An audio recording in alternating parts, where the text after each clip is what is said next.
Wait, where'd it go? There it is. There you go. Bam. Okay, now we're good.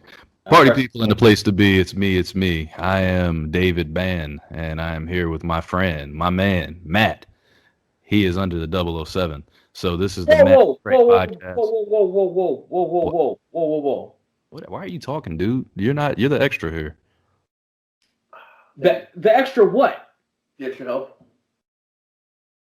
Oh, I like the blast. Oh, thanks, Matt. Appreciate that. Yeah. The extra what? Told you, the extra help.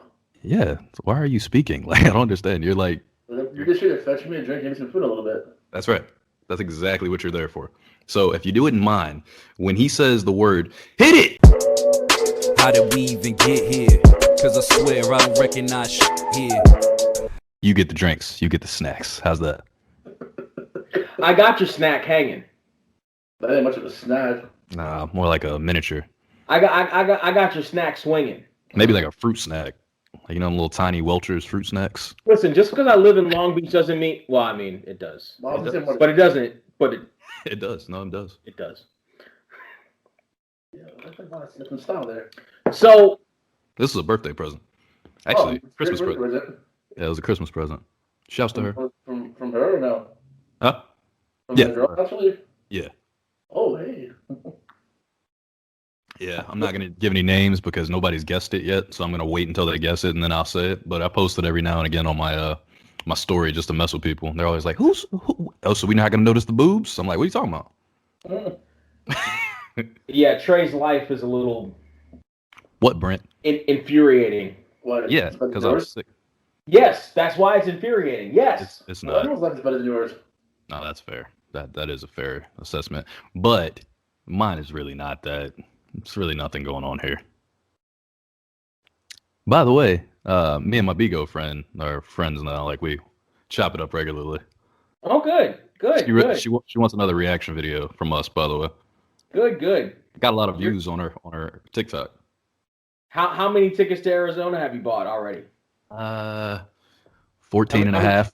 How many times have you gone to TripAdvisor and looked up the flight schedules?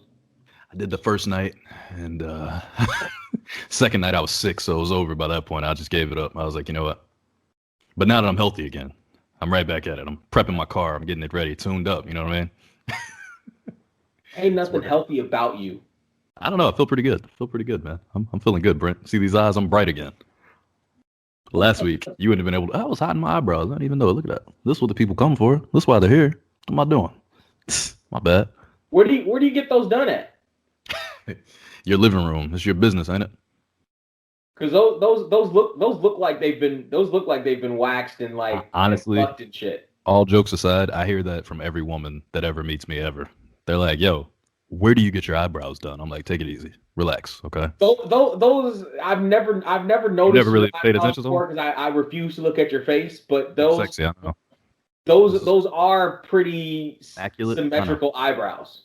Yeah, they're legendary. It's gonna be sad when I get old and they start getting thin. Like mine don't grow like that. Like I have one of them has a little tuft that grows out. A little out spot. Little grows out a little bit. So you actually have to do work on yours. I do. Yeah, no, I wake up like this. If I pay attention, I do. No, this is just me waking up. I just wake up like this. Literally, my baby photo when I still look like an Asian kid, it looks just like this. Just I'm very, very light. Don't ever say I woke up like this to me ever again. I woke up like this. I woke up like this. I can't remember the rest of it. So we're here. Intro. We're here doing this. We're here doing this a different way this week, everybody, for a couple of different reasons. One,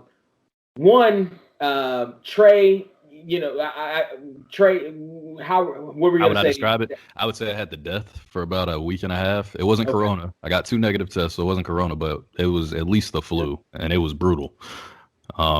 Took me out of work for a week and took me off the podcast. Luckily, we had 1 episode in the tuck, so that was cool. And so we didn't miss anything. But yeah, that was brutal up until about a day and a half ago. I was like, oh, me, ouch, oh. My body's still sore though. That still sucks. So if you wanted to send donations to the Help Trey Get Better Fund, you can go to onlyfans.com/getherepod. No. Or patreon.com/getherepod. you can send it to Patreon. But if you send it to OnlyFans, you're just supporting Brent. We know you don't have an OnlyFans. We have an OnlyFans. I don't know why. I don't know what kind of stripper things you're doing on OnlyFans. I'm not there. Whatever kind of feet pics and tummy rolls you're doing, that has nothing to do with me. Already forgot. Listen, the OnlyFans revolution is taking off without you. We started it. Nessa from Bernie Mac's show, she's continuing it. Did you forget last week when I gave her the good vibes only for starting her own Thug Thizzle? First of all, her name is not Nessa. You're setting us back at least 20 years with these comments. So I'm going to just change my background. You're right. We're now back 20 years because of you. See this? I'm back in paint because of you and your ridiculous statements. That's 25. This is at least 20. Isn't that crazy? That's 25 now? That is. Why would you say that? Because that's trying to hurt us all. Were you trying to hurt us all? Is just this is 98. Whatever. Like 98, 90. Ooh, that's messy. I don't like that at all. Right. Now I got to take it off. Now I feel old. Kids don't even know what this background is. Right. They have no idea what clip art is at all. No, at all. By the way, I thought I was going to be a professional with this. I was like, I'm getting paid for this one day. I got so good. Paint, they have no idea what MS Paint is. Oh my God, I forgot about that one. Oh man, that's crazy. Shit, man. No, they don't. They don't know anything. They don't know shit. You just don't know nothing. All right, so introduce your man. Give him a proper intro. Also, this is what I've been trying to do for the last 15 minutes. You're doing a bad job. About your fucking eyebrows and shit. They're beautiful. Wait. Before you introduce them, let me show them one more time because I think the people. Well, he nice eyebrows. I'm not gonna lie. There you go. Thank you. That Matt, my man Matt. I appreciate you. Well, he's sitting there. I'm looking to sell my unibrow. Freaking, AD, Aaron, Anthony Davis, but whatever. There you go. I'd grow one if I could, but I can't. It just grows like this. I just wake up like this, unfortunately. Actually, my barber trimmed last week, so I went to the barber shop. They're like, "Oh, you got a unibrow." I've been trimmed that. I'm like, "Okay." They're like, "Oh, unibrow." There you go. You're supposed to pluck it. I was gonna say just pluck it one by one. I don't want to pluck my hair. See, this sounds creepy. You're supposed to. Anyway, I know. This is my homeboy Matt. Matt comes to us as he's essentially here as a direct rebuttal to our other homeboy Nikki, who was here, the last guest that we had on the show. Here's my thing, though, right? I've known this guy longer than he's known Nikki, and he got Nikki on before me. Yeah, that's kind of messed up. With this right now, because I'm not gonna lie. As a matter of fact, Matt, I asked him, did he have anyone that he could bring on the show, and he told me no. That's what he told me. He brought Nikki first. And he proceeded to have Nikki the next week, by the way. We had the combo. And then he was like, all right, Nikki's here. I got one friend. That's what he told me. He said, I have one friend. Yeah, so I hear about Nikki texting me. He goes, oh, this is on Brent's podcast. I'm like, how are you on Brent's podcast for me? Well, I was, because I always thought that you were this shy, wilting butterfly. I never thought that you... I mean, I can be, but if you put me in front of people to talk, I can talk. Hey, hold on. Here's why. Because I've been to Foxfire with you, sir. And at Foxfire, You're putting that on me now. And at Foxfire, you were holding up the wall, good sir, on your birthday, good sir. Well, he was probably holding up the wall because he was having a good birthday. Well, the fact that you fed me how many weeks before that in the first place... Oh, as many as we could. Yeah, that's not my fault. That's what I'm saying. It was a good birthday. He was vibing. Is that not supposed to loosen you up, though? I mean, it's supposed to, but what? Maybe he was having a good time. He was in his vibe. Y'all got him in his bag, and he was just chilling. He was holding the wall because he was relaxing. Like, man, I feel good now. I'm trying to press my man. Also, be better with your intro. That intro was trash. I gave him the same intro, and I don't know the guy. My intro was better, as a matter of fact. You suck. Introduce your friend again. Do that better. You're the worst. Go ahead. Try again. Take two. Go ahead. The people are waiting. Ladies and gentlemen, Matt. Thank you, sir. That was actually a lot better because it's been used. That's a time-tested classic right there. You cannot lose with that intro. It'll always work. I actually used to do that at open mics a lot. When I would introduce people, I would, ladies and gentlemen, Brent. And I'll just walk over. Everybody's like, yeah. When Brent was there, just be like, ooh. Yeah, how dare you? Do something. They normally said bathroom break. I would hear that in the back when Brent would come on. I'm not a Divas match. How dare you? That's disrespectful. You just set us back again. Oh, man. Hey, come on now, man. We're just watching, some Sasha Banks. You just doing like that. Jesus, he just set us back. She just said she wasn't a diva. I know, but that's about the time period. There you go, yeah. As he sips from his titty cup. I know. I was thinking that. Right? Yeah. As soon as I did it, I was like, damn it, I'm not helping either. Nope. But I didn't make this. A female made this. This is not my fault. Oh, it blends. Oh. It does blend in, actually, yeah. I forgot. Oh. You can't see that, actually, yeah. Camouflage. See, my brother, that wouldn't happen if you had a chocolate sister on that cup. You see, my brother, you're sitting there with the milky white tits on that porcelain cup, my brother. What tits? Oh, my brother. You don't understand. We don't blend in with the snow. We contrast with the snow because we're better than the snow. If you hear me. Hold on. Bathroom break. How dare you? So, Maddie, you want to tell the how do we even get here, what brought you here in the first place? Nick, you had some rebuttals from our boy Nicky. I don't have any rebuttals to Nicky because Nicky's my boy. We go back, but my thing is this: Nicky's trying to act like the Foxfire deal was a whole setup. Okay, we went the first time the Foxfire was one of our other buddies who we had his blood feud with for a while. Hold on.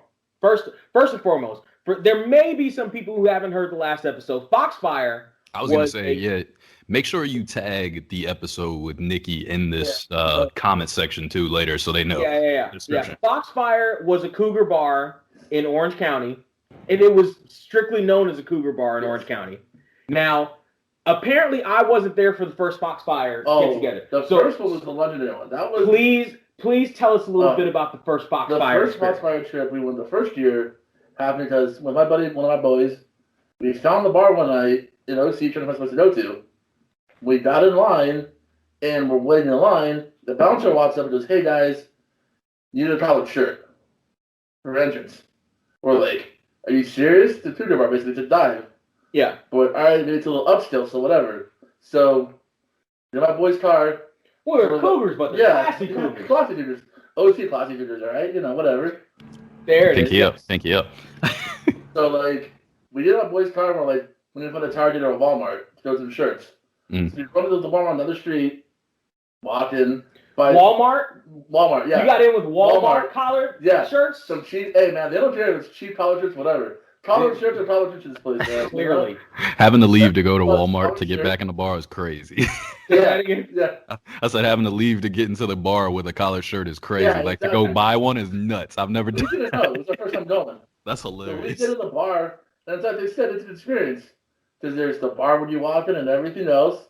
And we're sitting there, we're just like, what did we fucking walk into? Because they said they had a live band playing music, no DJ. Live band playing, the stuff from the 192000s. And we're looking around, we're seeing girls our age actually in the bar too, even. We're surprised. But then, of course, you go deeper in the bar, that's where you see all the older ladies at that point in time. So we ain't talking about the first time. So you went deeper with the old ladies? Not deeper as much. Because we were there for a bit, we got some drinks. Not yet. See what you did there. So we were there, we went into the friends. Then a couple weeks later, we were watching a figure at our boy's house, and he brought it up. And my other friends were like, we gotta check it out. So it was my birthday in a couple of weeks. For the first time I went, I'm like, all right, we'll go back for my birthday. What the hell? So before we even got there, though, my boy listened to the first time brought a Chinese liquor. He traveled for his work and stuff.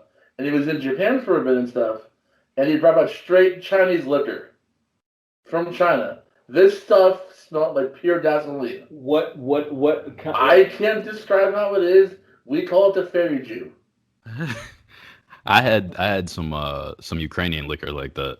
Oh yeah. From one of my exes, and yeah. Like it's real. It's like it was pure alcohol. So we did to the place. Was it like smooth at least, or was it just not burn your throat? Nah, it's like rubbing alcohol. It's like literally opening it and just lovely. Oh, it gets better. Just try have more. Yeah, exactly. Have a little more. Yeah. So we did we're having drinks at the same mushroom at the same restaurant. We went to for the second year. Yes. So we went to the restaurant, go to CVS. We did the shot glasses. So we go to CVS and we're doing shots of this fairy Jew drink in Mickey Mouse and Disney character little glasses, the foam cups for shots in the parking lot before we did a Foxfire, no less. So so this is the first time y'all went. Yeah, it's the first time I went. Okay. So hold on. This is another thing that I don't think kids quite understand these days, and certainly won't now in the post-pandemic era, is the art of the pregame. Yes. The pregame was essential if you were going anywhere and you were young. Do you understand? We can't. You're kissing nothing, my brother. I saw that. You're kissing nothing, my brother. I see what he's kissing. There it is. She's going to freak out when she sees this. The pregame was essential because we were all broke in our 20s. And bar and club drink prices were out. Wait, do you think they don't know about the pregame anymore? I mean, I understand pandemic time. I don't know that they know that. See, I think now they're doing all the other shit. I don't even think they're pre-gaming. That's fair though. Yeah, because drugs are more heavy now, I guess. Yeah. That's fair. Yeah, because drinking was like our thing. We would jump in like, yo, gotta get these drinks. Because like when I came to Long Beach, even in 15, I was walking around with my flask. I had a flask on me at all times, so I would be walking around like I'd be in the corner. And it'd be done. I remember I went out with this one girl that I met at an open mic, and we met, and we were both broke, and we didn't know that both of us were gonna be broke, but we were trying to go to this expensive whiskey bar, and we both get there, and they like, well, I got my flask. She was like, I got my flask too. She like pulls it from her thigh. We looked at each other like, oh, it's hilarious. And we went off and did something dope. I don't remember where we went after that, but we were like, let's go do something else. This is a much better idea since we both got our alcohol already. It was lit. Do you remember like watching all those shows and shit where they would show people like drinking like outside of places? Yeah. And it would see, and these are all bumps.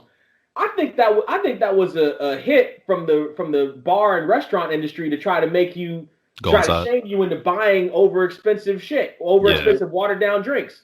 Yeah, I've saved about $1 million this year based off of not going to bars anymore and having a tip. Yeah. I don't know. Have y'all gone back out at all since they lifted the ban? I was out last night actually with my friends for dinner. Did you have to tip at the end? What's up? Did you have to tip at the end? Well, yeah, we had to tip, of course. It was a restaurant. We had dinner and stuff, but I mean, still. But see, that feeling. I haven't had that feeling in a year. And when I did it a couple weeks ago, I was like, and I felt bad because I know they've been struggling too because they haven't had any tips. So then I had to open tip, and I was like, man, I hate this. I'm never coming outside again. Right? Because I'm not going to jip them on the tip. I was like, man, I have to tip them good because they've not worked for like ever. You know what I mean? But I was just like, I just remembered. I'm like, damn, I used to do this every week, damn near multiple times a week. Like, do y'all tip your delivery drivers? Oh yeah, we have to. I don't get deliveries. I'm cheap like that. Like I'll pick it up every time. I hate delivery fees because now they actually have tied into the delivery fee. It's like they have they had a fee that they used to say wasn't a tip. I think it's a delivery fee, right? So they had a delivery fee, which actually is a tip. It goes straight to the driver, but then they add the tip into it from at least one Uber Eats. Yeah. There's a service fee, and then there's an Uber Eats. They had another fee that was like the tip built in. I was like, bro, man, I'm going to pick this up, bump it. I just canceled my order. I was mad. I was like, nah, I'm too cheap. I can't do it. Yeah. Well, I don't have a car right now, so if I get my food, it can be delivered, unfortunately. So. Nah, you get well. So Foxfire. So you go. So you at the restaurant. Yeah, so we finish with the restaurant. We do our shots, and like I said, this is the stuff we have from Japan. It's like gasoline, and we have 2 or 3 shots each. And mind you, again, Mickey Mouse cups. So grown men, in the parking lot. It's Anaheim. Bar. Yeah, it's the best way to do it. We did the bar and stuff, and we brought Johnny into that year. So Johnny was a good friend of mine. He passed away a couple years ago. You Brent too as well from the stuff. We'll do that later probably. He was a local independent wrestling promoter. Yeah.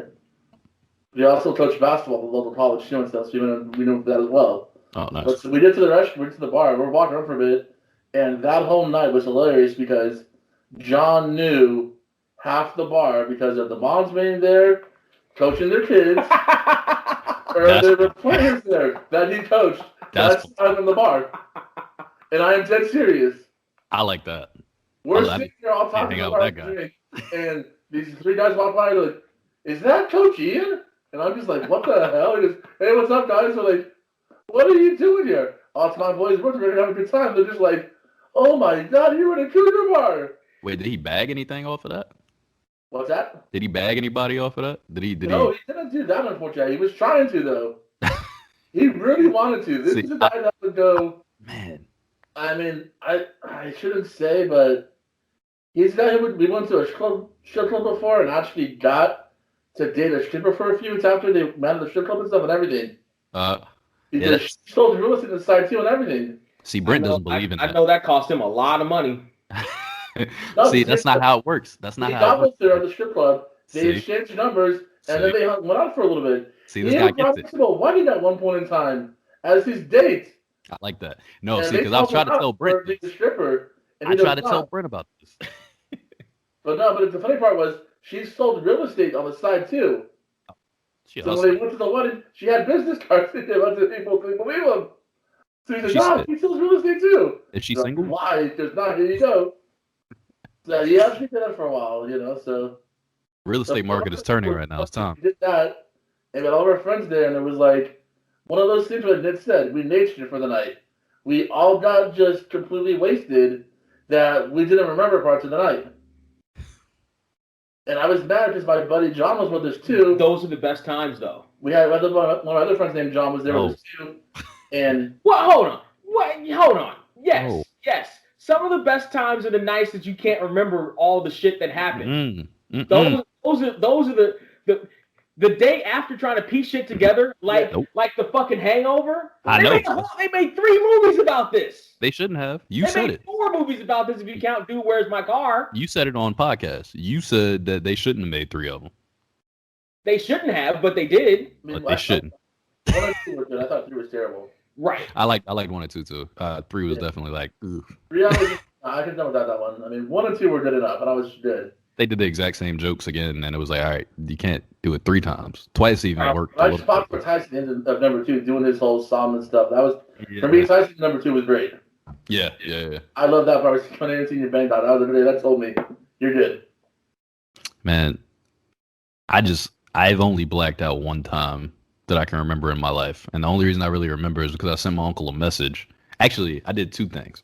I messaged a girl that I hadn't talked to for like 3 or 4 months, and we had ended on bad terms, and I sent her something like really sweet out of the blue, and then I responded to all of her stuff really sweet out of the blue, and then when I woke up, I had a date with her scheduled for Friday. No! So the only time you'll be sweet is when you're blacked out? Bro, it worked though. Like, we got back on really good terms, and we were great for a while. Choke you out every week before we do this podcast in order for you to treat me with some goddamn respect? Hey man, listen. She was like, and I ended up telling her, I was like, when we met on that Friday, I told her, I was like, yeah, I'm gonna be perfectly honest with you. I was obliterated when I was texting you the other day. Like, I don't even remember messaging you at all. And then she was like, I knew it was kind of weird. Like, you were being so nice. I was like, yeah, I'm not that nice. I mean, like, when I look back at the messages, I'm like, Jesus, who had my phone?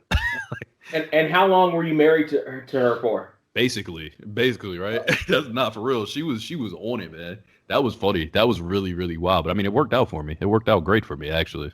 But still not a fan of blacking out though. That was crazy. I seen a video. I recorded a video too because I sent my uncle a message, and I looked back at it. I was like, yeah, I was talking. I'm looking at my eyes. I'm just like, nah, bro.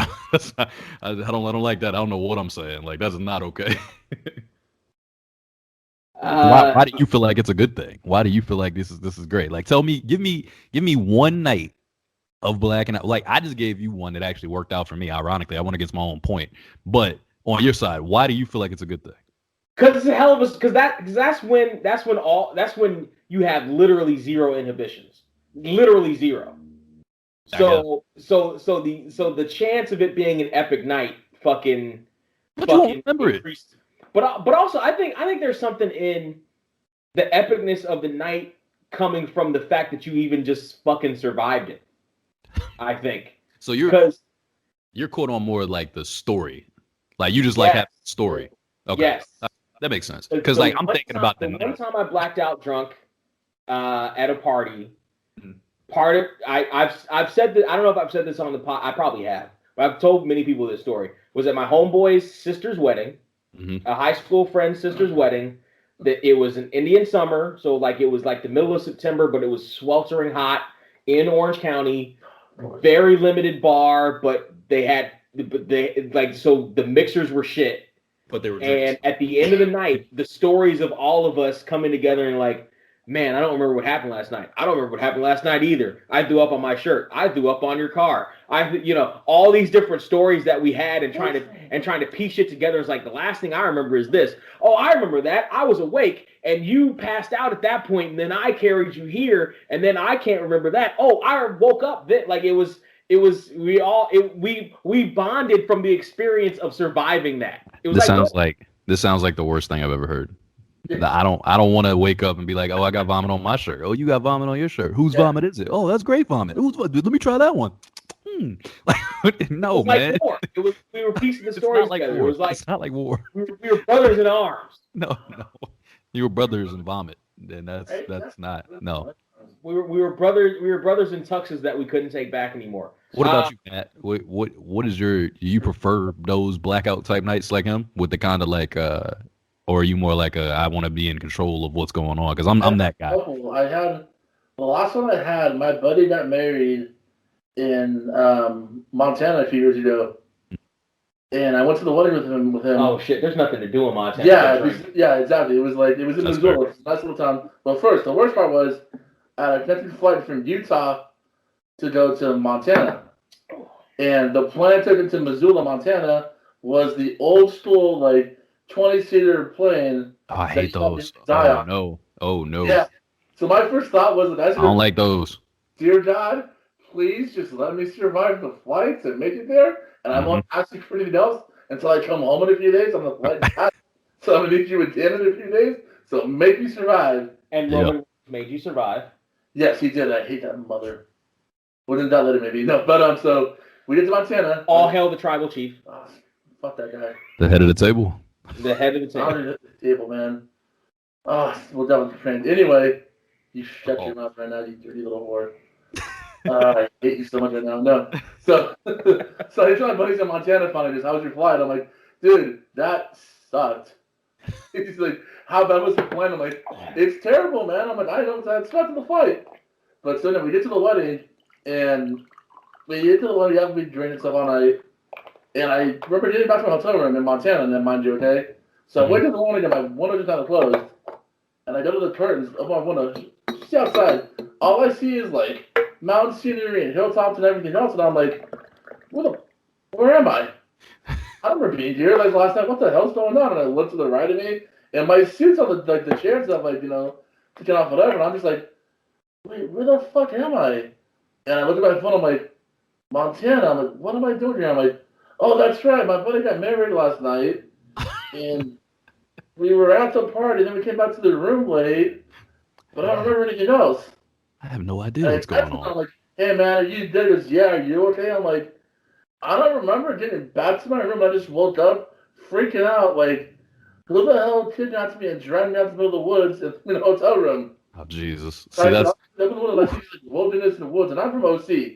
So all of a sudden, I just see, structures, whatever. And I see woods, and I'm just like, did I die or something or whatever? What happened overnight? This is not. Did I die and go to hell? This is my personal hell.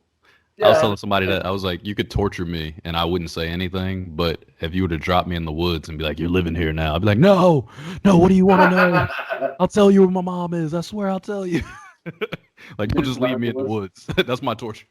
I get freaked out if I go too far deep in Orange County. If I go too far someplace, I see street lights, but they start getting further and further apart, and I don't see a fucking chevron at every. I'm like, listen. Nah, I'm out. There's some spots in Virginia like that are that the parts that you be joking about all the time. Like when I tell you my area is not like that. Yeah. Bro, there's some spots where you drive through and you where am I? Just looking like, man, if my car break down here, you're done. I don't know if I'm gonna make it. They might take me out. You don't drive through there at sundown. No, you don't. I listen. I was speeding back from where? Why did I have to take that? I think I was coming back from New York, and it was that area in Virginia, and I had to drive through it. And I was like, it was either coming back from New York or coming back from Atlanta. One of the two, I can't remember. But I was flying on this road, and I was like, man, I'm gonna get pulled over. But I saw the sun going down. I was like, I gotta get out of this town. Like, I don't know what this place is. Yeah, I was like, this is a setup for a movie. I'm cool. Right. I'm not gonna be the guy to start an episode of some series. This ain't gonna be the pilot episode. Black man found dead in this random town. Like, no, sir, not me. You were like, what happened to that point in time? You're done. Right. I'm like, I won't be a part of the show. I'm just gonna be the one that died at the beginning and launch it. No offense, but no. Right. You were like Brother Lakeith in the beginning of Get Out. You're like, nah. For real. For real, dog. I was moving so fast. I'm looking at like 35 an hour. My ass peeling off. Cops was trying to chase me on horseback. I was like, nah, man, I'm out. My girlfriend's friend a couple years ago had her birthday out in the mountains, and we went there late at night on a Friday, and we were driving to the place, and it was pitch black on the road to the house. So all you saw was pitch black on the road, and then light to the house, like inside off the trail and stuff, basically on the road, up in the hills and stuff, in the valley and stuff. My girlfriend's like, man, if we die, this is really gonna suck because we had no cell reception or nothing on the road and stuff. Oh, and that's the worst. We finally found the house, and we're driving down the road, and we see lights. And it's like, I think that's the house. You pull up to the gate. It's a giant piece of property, and it had a gate in it. Basically, it was open still. And I think this is the house supposed to be. We looked, but it's the house. Quickly get it there as soon as possible. It was pitch black, and I'm like, I do not want to die. Yeah. Yes, I'm the white guy, but you never know how to hit this area. They might take your weapons out of you, like sacrifice you, whatever. Don't matter, dude. But I was like, get to the house. Like, how'd you have to drive? Oh, it was great. So it got dark on the road, and you couldn't see a damn thing the last 4 or 5 miles. When all the street lights were gone, and we were just heading and looking for. Oh yeah, we've passed that cow before. Hold on. Yeah. Right. Yeah. That one has a different spot. Turn left. Turn left. And after that, nothing. I'm just like, oh man, we're gonna die here at some point or whatever. This ain't gonna be good, I felt that same way going to Kyle's. So Kyle and his girlfriend set up his girlfriend set up that they were gonna go to a shooting range for his birthday. And I was driving up there, and all of a sudden reception is gone, so it's hard for me to find a place. And I'm like, it's broad daylight, but I'm also thinking, like, this is a shooting range up here in the hills. You thought Kyle finally set you up? This goes sideways. This go Dick Cheney in a heartbeat. Right. Pull! Bang! Like that. Don't need that shit. No. Foxfire. Oh, yeah. So That's how we got going back to Foxfire with Johnny in. Now's the second year. So the second year we went. Now I'm there. Me, Kyle, Nikki. I believe Kyle went. If he didn't stay, he went. I believe. I think he left a little earlier. So I think we gave you a ride. Did you? I think Evan gave you a ride. I think Kyle bounced early for whatever he had. He may have. He might have had a meetup or whatever. But I think we gave you a ride. Okay. Well, again, first off, I was hammered that night again because everybody's feeding me drinks left and right in the bar. We were trying. It was your birthday. We were trying to loosen you up. Yeah, the worst part too is that was the year that they gave me the Smirnoff Ice in the parking lot beforehand too. They go that one too the last time. So before we go to Foxfire the last time, I forgot about the Smirnoff. They gave me a giant 40-ounce Smirnoff Ice, and I had a drink in the park on the Mexican restaurant. Did you pour a little out for? No, I drank the whole thing for your Anaheim Ducks. Did you pour? Oh, hey, that's not. Oh wow, we're gonna go there now, pal. Wow. You know what hockey is? I don't. It's that. I don't. You know what? Hey, I'm hungry. Give me some quack. Yeah. Quack. That's all I know. You just gotta say hit it. Just say hit it to him one time. Hit it. There you go. Go get that food. Go get that damn food, Brent. But no, so I had to do a 40-ounce bottle of Smirnoff on my knees, no less, before we leave the parking lot because they wouldn't let me do it for standing up, which is even worse. So I got up on my feet, and all the Smirnoff just goes right into my system. I'm just like, oh fuck, this is gonna be a good night already. So we got in the bar and stuff, and it was like I was already feeling it. They started doing all their things, but they said the whole night was just one of those things where yes, I may be shy, but you put in a different situation. Nowadays, I might be a little better. So my whole thing was I was trying to be the best wingman in the world. I was trying to get you laid. I know you were. That was going to be my because I was broke. That was going to be my birthday present to you. Do you remember the Asian lady at the end who said, "I'll take"? Oh, absolutely. Who said? How did you not remember that lady? My friend take one dick, I'll take seven. Do you remember her? I people that I've ordered on my stores that are friends of mine. So they're just like, so how was the offer? I'm like, I never took it, bro. We left. That was the highlight that will stick to my brain till I die. The day she take one dick, I take seven. I take the rest. Fact that she said it to us, and I looked at Brent. I was just like, bro, I'm sober now. Let's go. Like, I'm like, let's just get out. Let's roll. I need some food. I don't care. Let's get out of here. There's Mama Son over here. The treatment is snapped. Mama Son. That's what we named her. It was a Mama Son. That's what we named her. In the house, and I didn't come home alive. It's gonna be like she's gonna eat me up for a couple of days. I'm freaking yes. And she watched for the worst way, dude. She was like, "I take care of Mama. She'll take care of you." She would have been all over all of us, man. I was like, bro, no, I'm good, dude. Like, I wish I was there. I would have incited so much chaos for y'all. Like, you're just like, I remember being like drunk, like, let's go. Right. Like, where's everybody at? Sobered up real quick. Now, like, run. Do you realize how well taken care of you could have been right now? I'm sure Mama Son had her own little nail salon somewhere. You'd have been living large right now. I would have drive-in restaurant. I mean, those. You'd have been living large.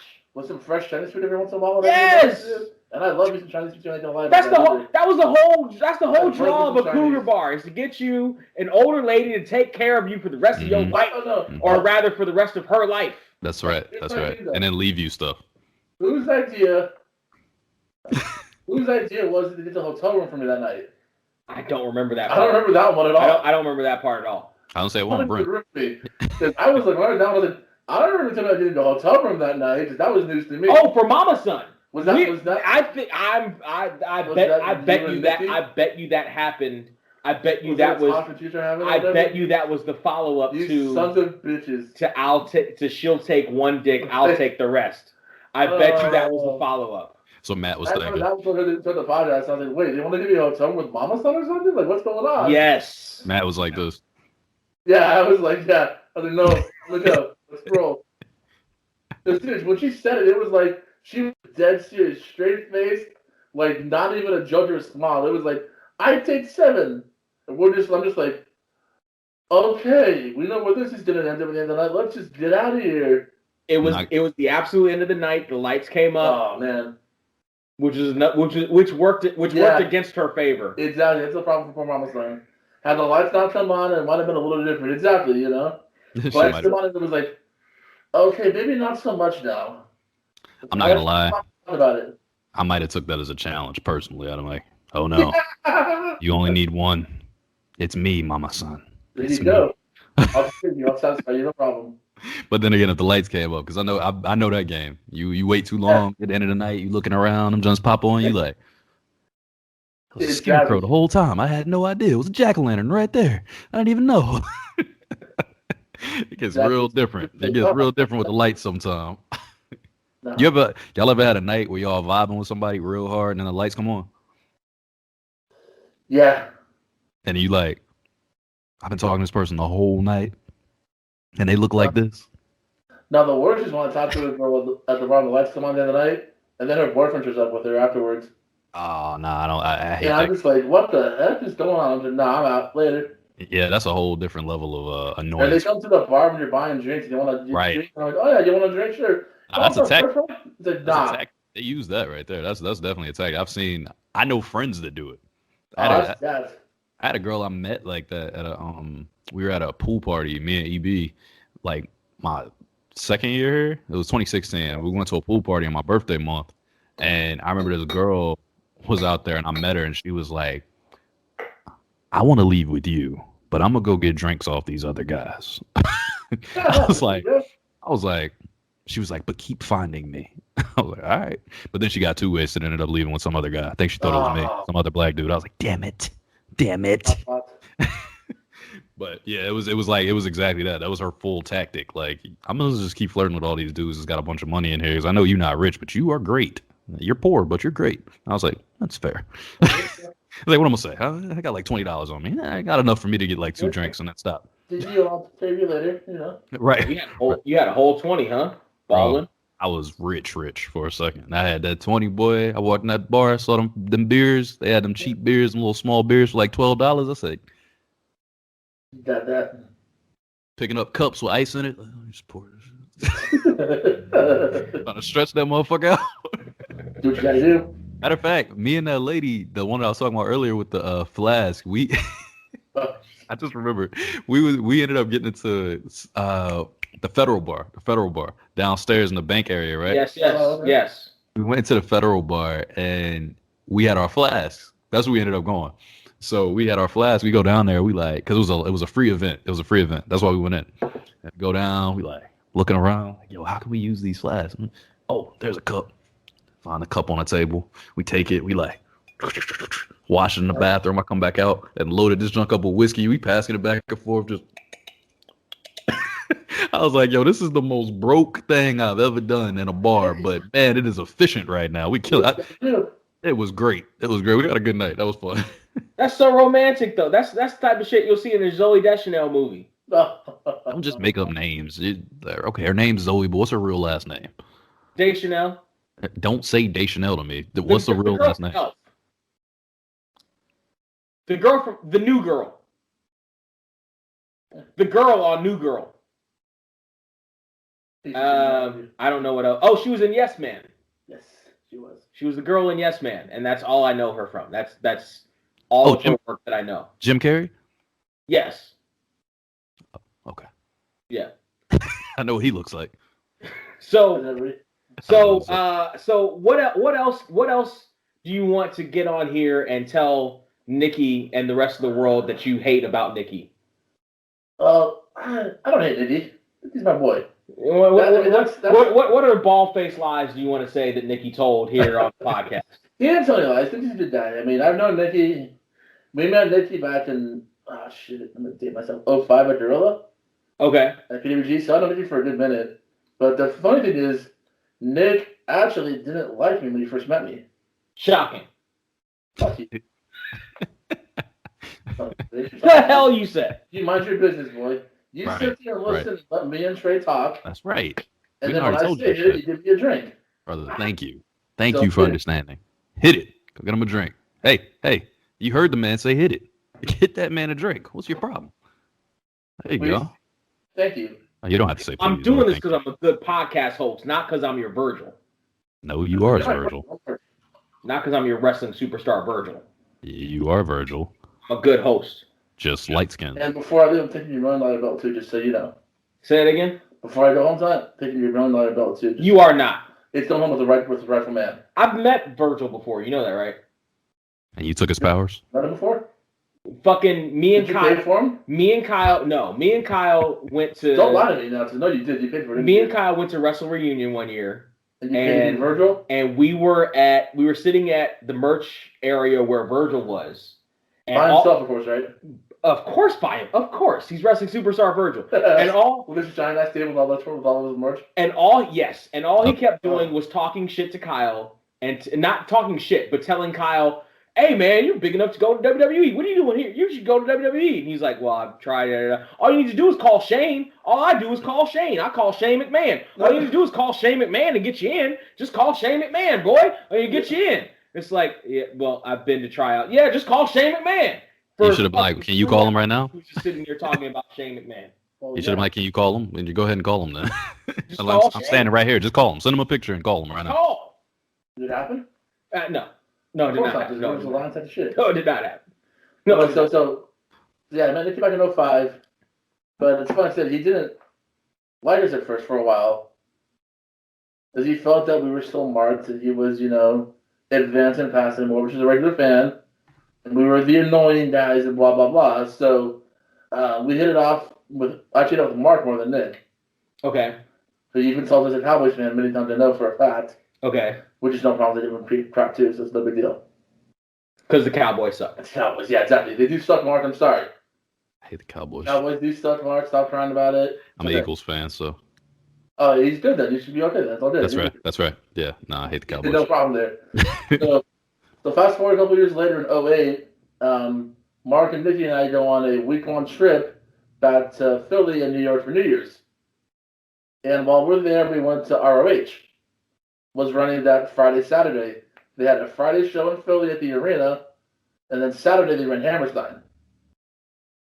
So, being a wrestling fan, like I was back in the day and stuff, that was the holy grail. Mm-hmm. You're seeing the arena and Hammerstein in one weekend. Like, how are you going to beat that? Like, that's, as a fan, I was like, I'm down for that. Let's go. Yeah, you can't beat that one. That was the trip that brought me and Nikki closer as friends.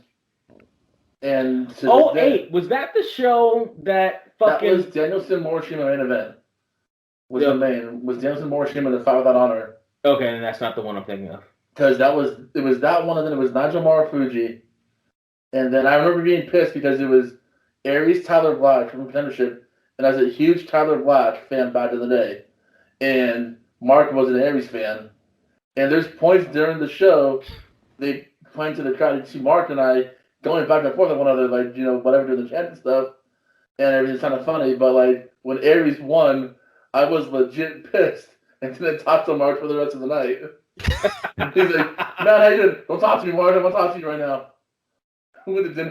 "Man, are you okay?" "Nah, I don't want to talk right now. I'm a little heated with that finish there." And he's like, "Hey, it is what it is." I'm like, "Nah, fuck you. Don't talk to me right now. I want to talk to you right now. You're on the list." But that was fun because we were out there for New Year's in New York City. So we went on New Year's Eve to a club that Nikki got us into. And it was $100 for the three of us thing. It was $100 a person. And walked in the club. And it was open bar for the night. So you got the three of us in New York City New Year's Eve with an open bar. It was fucking nuts. Can y'all see this, by the way? What's up? Do y'all see anything on the screen? Nah, I just see you. Okay, never mind. Aside from the jack-o'-lanterns? Oh, yeah. So, it's so random. Sorry, I would cut you off. What did you do, man? I turned on subtitles.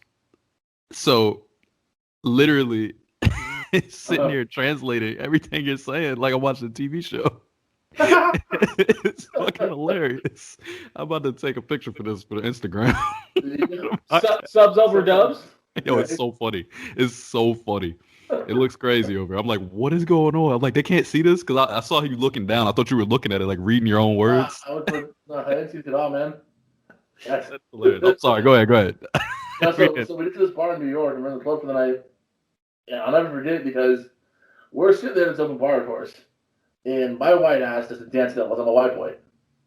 White boys don't dance for shit. What's Brent don't dance either. Right. I was about to say Brent can't dance either. At all. I don't know. You're blocked. I'll dance a little bit if I'm drunk, but that's it. But white boys don't have no rhythm at all in general. How the hell are you blocked and you don't even have a rhythm? That's insulting to your culture. No, it is. No, it is. You're right. Rhythm. I just don't know what to do with it. I don't have any moves to go with the rhythm. Like I can go back and forth. I just don't have it. I'm not rerun. No rhythm. So it says all. I don't know. You're black. I'll dance a little bit if I'm drunk, but then I'm in. Please tell me you got a picture of that. Seriously. I hope so. That's amazing. Part of it. I didn't get all of it. I missed that part. Most of it. Oh, damn it. I'll tell you what. I'm recording this. See if you can save the recording on your end when we're done. When we're done. That's class. I want to see that. Be funny. But so we're in this place in New York for New Year's, and I never did. They start playing either a 50 Cent or Dame song back in the day, and I am hammered drunk already by midnight, probably before midnight. And Mark and Nick swear to this day that my white ass walks up the dance floor and bust out the perfect crip walk they have seen in a long time. And they sit there and they're just like, what just happened right now? So I pop up the C-walk and finish it off, and they're just like, the whole place goes nuts. And they're like, you're just walking about, you knew what you were doing. And you're just there chilling. And I'm just like, I do not know how to crip walk in the first place, but all right. Is there footage of this? There isn't, thankfully. But I wish there was. I was like, I would love to have seen it. So do I. That shit would have gone viral. It would have. Because it was classic to see me doing the crip walk. And they're just like, you just did your walk and came out to the bar and you got a drink. And the bartender's going to talk to you. He's like, yeah, whatever. Just give me a drink. And I'm just like, I don't know how to crip walk in the first place, but all right. I'm I didn't know how to do it, but you're just like, someone should do it on the dance floor, and you're just like, you're from California, no, fuck this. And you're like, you nailed it. And the guy just looked at you like, damn, everyone showed me up, And I'm just like, I don't know what happened, but whatever. I wonder if you were just stumbling to the fucking bar. I could have been. I don't know. I wonder if you just accidentally stumbled and you just couldn't catch your balance. Whoa. Just busted out because, But the funny part was message to Evan that night, my buddy at the time. Telling him we were doing that. We went to give him a bar with everything else. He's over here at Starbucks making coffees. Of course. Yeah. So I hit him with that, and he goes, his coach like, your friend's such an asshole. But the best was we were there at the bar, and we saw his doppelganger at the bar pass out that night. We thought it was him. I was like, is that fucking Evan? Look, just like on a single phone, like, there's nobody. I found your doppelganger. There's nobody in the world that long and stringy. No, there is. And I saw him in New York. Evan, you don't know who Evan is. Evan was a walking string cheese. Yes. A walking string cheese. Evan was walking. He's tall. I 6'4", but he's just twitch. I love Evan to death, but he's walking string cheese. Yeah. He's a string cheese mascot. Remember when string cheese had a mascot on the front? He was a string cheese mascot. I am not that old. I do not know when string cheese had a mascot. I have no idea. Yeah. You were like 5 or 6. Yeah, right. Yeah. Probably was born. Yeah. By the way, I had to turn off the subtitles. I was so distracted. Yeah. I'm not gonna lie. That shit was. Yo, look at your phone. If you're not on your phone, are you on your phone right now? I'm not. I sent it to you. Look at that picture. It's crazy. Like, it's so distracting because they're really sitting there like just laying out. Fantastic. It's the craziest shit. It's a running troll. That's got to go on the IG. Yeah, I'm gonna put it on the story. That's got to go on the IG. It threw me off so bad because I was like, "What are they gonna do?" When I saw the option, I was like, "Okay, I'm gonna click it. Let me just see what happens." Then it just started popping up. I was like, "Oh my god, I can't help but read this." I'm like, and it was messing up so many words. It was like, "Oh, this is great." What the hell are they talking about over there? Does it do yours too? No, I was hoping it would, but it was just doing YouTube. That's fucking hilarious. All right, great. So you're in New York City. We did the Foxfire. So was there another year after that year? I seem to think there was like 2 years, but was that just one night? What do you mean? So like for me, so like there was the first night first year that you went. Yeah. Then there was a year that I went. Was there a follow-up year? One night before they closed. Because they were announced closed. I didn't. And it was random because we found they were closing. So it was me. I couldn't make that one. Yeah, so 4 or 5 of us went. But it was just one of those last minute deals, just because. And it was completely different. Just the bar was run down, and it was just the vibe wasn't the same.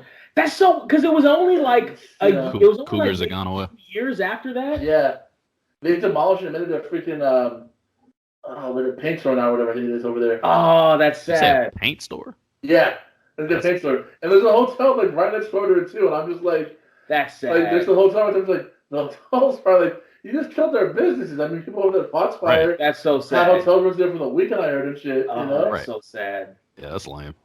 To Foxfire. Oh man, seriously, I missed that place was. And all the 40 to 70-year-old women. Right. That never visited that place. No. And 20 to 25-year-old men. That defiled it. Who experienced a treasure. To Foxfire. I never went to Foxfire, and I don't have anything left in my cup, but I'll cheers to it. You would have had fun, man. Trust me. Oh, I'm sure. It was one of those things where when I first got there, we were just like, we have to bring the crew here just one time. It was a cougar bar. Yeah. It was what you think a cougar bar will be, like complete with like tiki sets and shit. Yeah. It was a cougar bar. Yeah. It's what you thought a cougar bar would be, except. Oh, I didn't fucking plug this shit in. Except I didn't get a fucking wealthy benefactor. Nobody did, unfortunately. Well, there's a few that could have had them, but I mean, they didn't take the advantage. I didn't get one. Yeah. You guys, look at that. It would have been fun, though, but... Nah, that would have been fantastic. I'm all about that one. Yeah, no, that place was just... It was a trip, because it's like I said, it was one of those things where it's like, you have to have fun, but we made it fun and stuff for those 3 times we went. Yeah, even if you're not trying to like really bag anything, I think just messing with older ladies is typically fun. Oh yeah, it was fun. Hey Brent, you see this one? Us, we're all in our young 20s and 30s, and it's like, you know, they're like, "Oh, you're young. That's what we like around here," you know. Oh, we lost Trey. No, I said, you see this one? Yes, I did. This is the best one. Cause how did we even get here? Sponsorship. You're having entirely too much fun. He is. Put up a black.com background back there. I actually had one. I almost used it. Shit, why not? Maybe they'll pay us for however long it's on the fucking screen. I made one a long time ago, so you forget that we did that gag when I was still making all the cover photos originally. So I was looking, I was like, oh look, this is right here. That's why I was over here smiling. So how much do you love our Grown and Sexy YouTube cover photo? I hate it. Of our heads on of my being. It's directly from a black.com DVD cover. I bet it is. I saw it. I was just like, I gotta stop letting Brent do stuff. Like, we just gotta put him back on the back burner. Like, he just can't. Like, don't breathe, don't walk. Like, don't wake up no more. Like, all that stuff. We gotta like. I beg your pardon. All things. That was almost you last week, motherfucker. So why don't you chill the fuck out? Well, I bet. There's too many pictures and photos that are popping up over here. Having too much fun. Hold on, wait. Oh, you can't even see it. It's too high. No, it won't work. What? So Matt and I met essentially through wrestling. Same way me and Nikki met. Through Orange County wrestling. Yeah. Significantly. Wait, Matt, were you a wrestler too? No, I didn't wrestle. I got into it because we started doing shows locally like 03, 04. Mm-hmm. And then when PWG was the big local fed in 05 was around, we met some of the guys that worked there. And they asked if you wanted to work ring crew for a bit. So we started doing ring crew. We were doing that for a while. That's how I met John Ian. Was doing that. And everything else. There you go. That's a nice background. Those are divas that nobody remembers now. Nope. Is that Mrs. Undertaker over there on the far? Now, man. I think that's Mrs. Undertaker. I forget who that is. My bad, I'm sorry.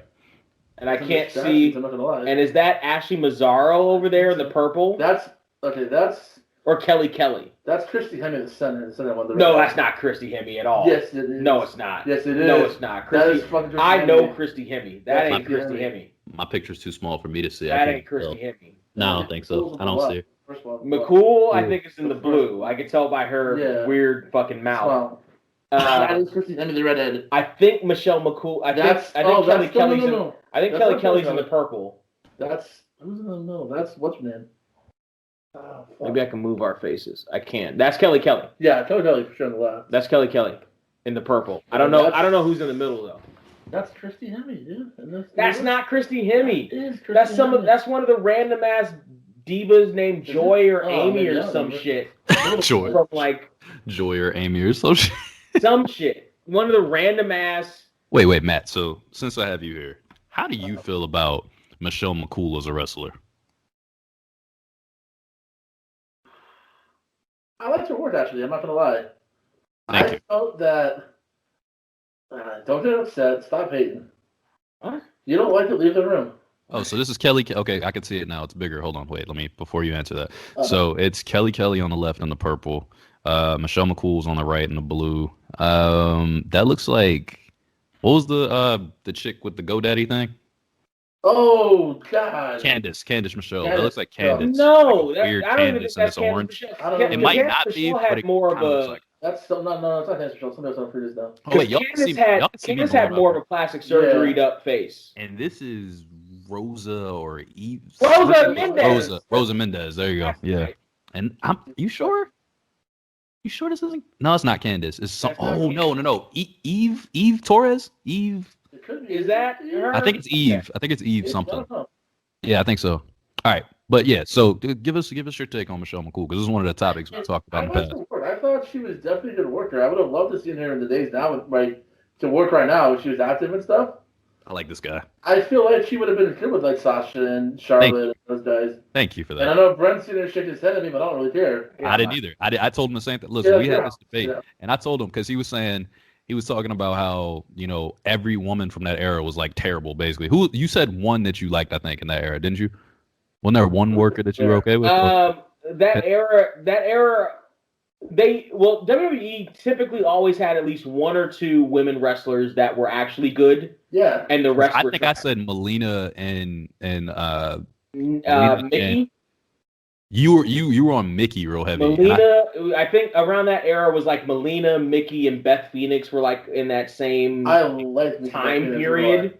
That same like couple year span. But the rest of the roster was essentially trash. I was trying to tell him that Michelle McCool, Mickey. Well, I don't think I said Mickey. I think he said Mickey, but I said Michelle McCool, and I definitely said Melina. I was like, they could have been in this era to me. They could have been with these girls. And when we looked it up, I think we saw that Mickey was like she was finishing up when that era was starting. Yeah, but see, he was 1,000% certain, like, no, nobody would ever say that Michelle McCool could wrestle. He was like, if you're comparing her to those people, then yeah, you'd say she was average at best. But looking at them, blah blah. You know how Brent talks, real stupid. Yeah, because she sucked. She did not suck. She She did not suck. The girl was solid in the ring. She wasn't good at her job. And then even when she came back at the Royal Rumble, I watched the Michelle McCool match, the Melina match. What? I would too. Are you honestly? I'm with you. Melina's entrance alone is better than anything Michelle McCool ever did. That's what we're talking about. Including The Undertaker. That is not what we're talking about, Brent. Don't do that. Don't change the narrative. Seriously now, how are you gonna hate McCool for being a taker?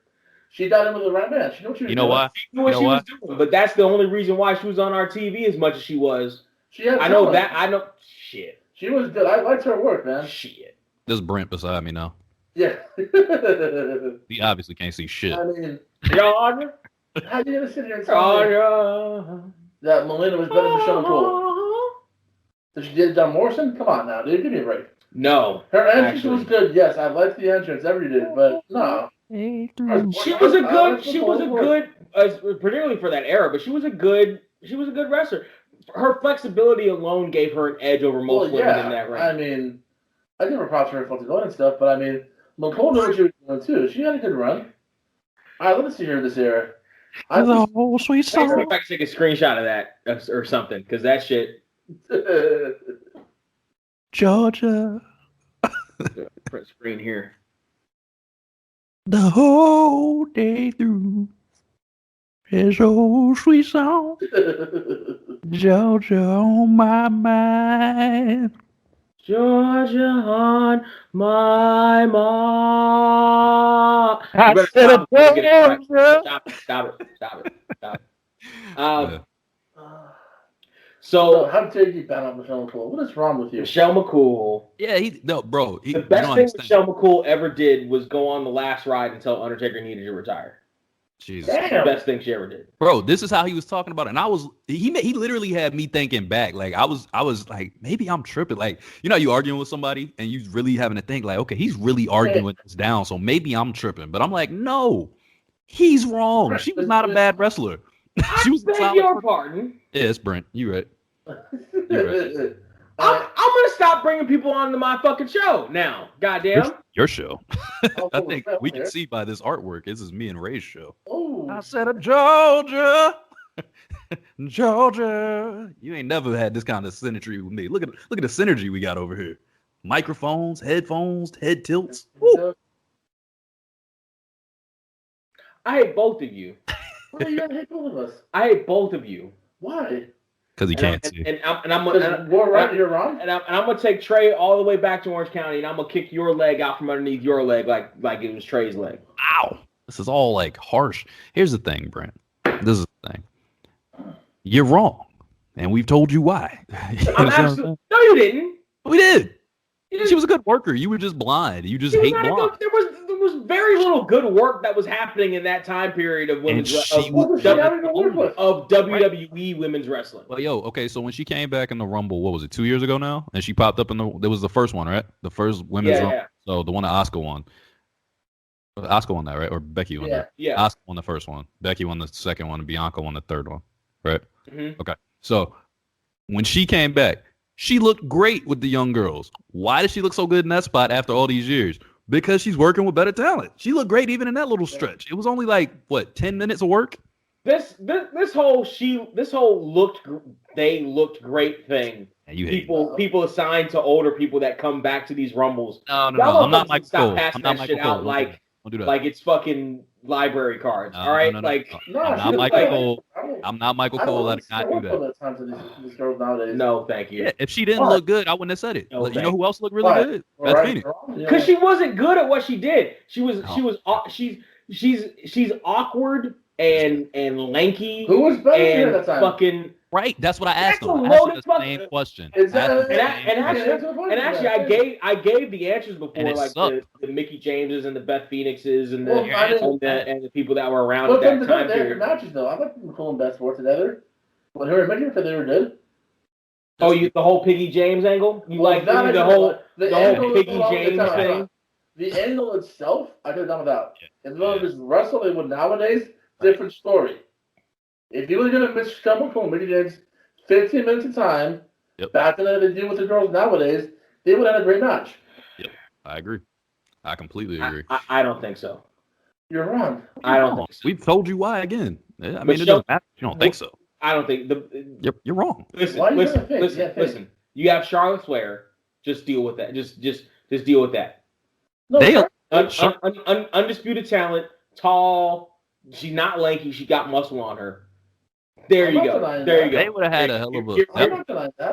Replace her love with Michelle McCool and give it to the Queen. That would have been a hell of a matchup. It wouldn't have been no one-sided. Like she could wrestle. Too much at times. She has. She absolutely has. But she's a lot more talented than a fucking Michelle McCool. I think they're jumping each other. Let's see the match. I think they are too. I said the same thing. I think that's what I compared it to, and he almost had a heart attack. I think we should all play a round of WWE 2K20 and settle this like men. Yuck.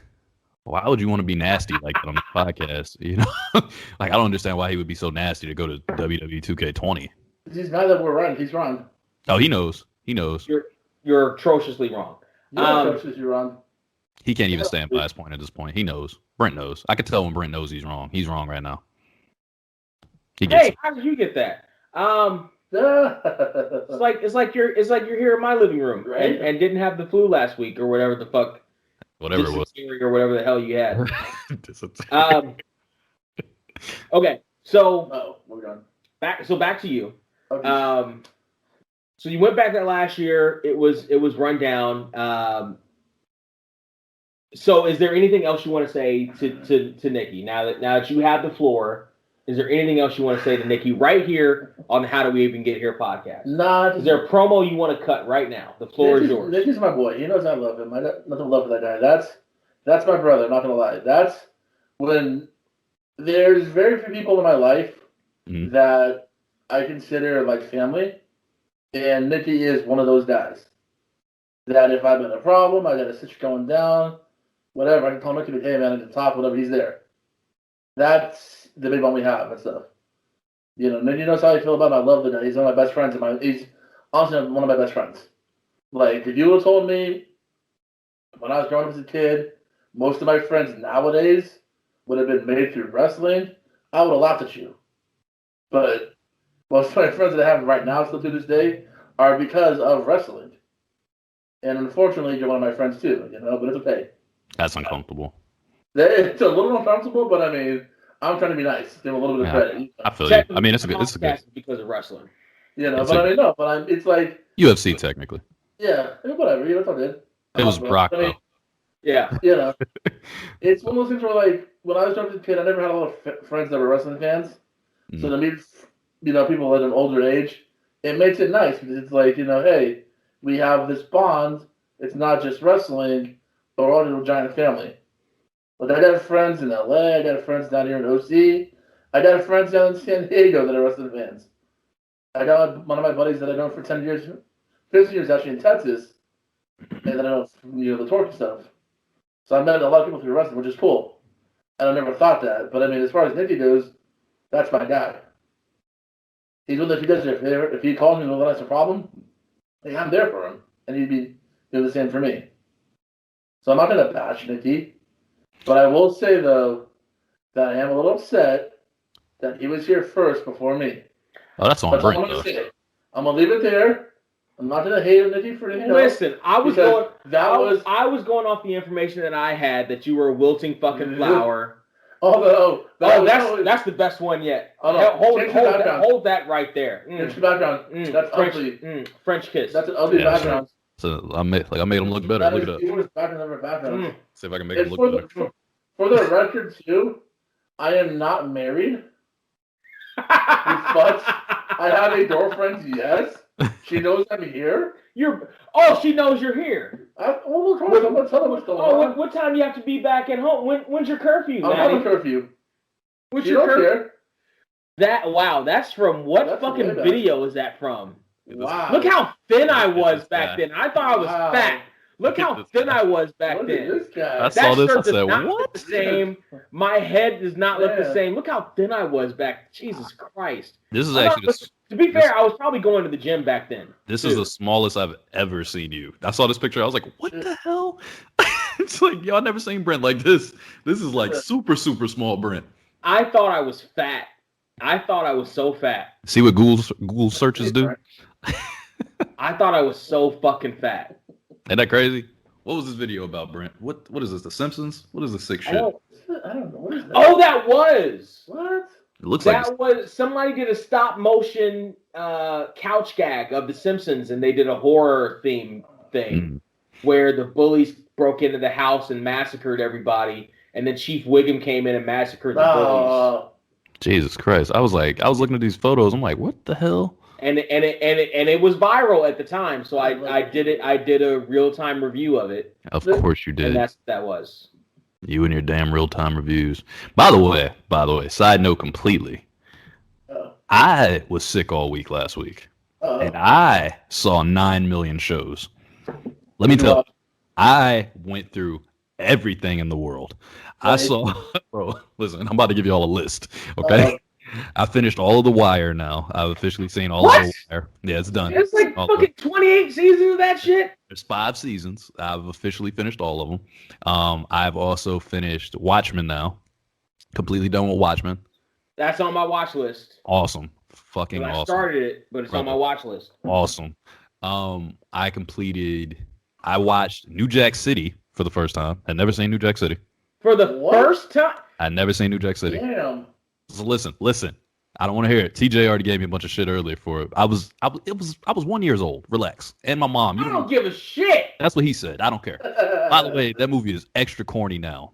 I don't give a fuck. It's only gonna get worse. Are you ready for the next one?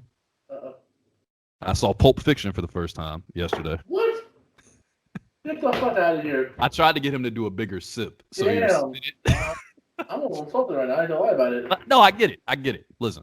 Yeah. But y'all have to give me credit. You can find me at Surreal469. You can find him at fucking 1989 TRE. No. What? Oh, shut up. Today. Wait. How old are you again? You're like, what, early 30s, right? 31. Yes. Okay. He's a little younger. I mean, that's what I'm saying. The rest of us are. So I mean, you know. At some point, you find. Well, you know, I don't go backwards a lot of the time. You know me. I'm whatever now.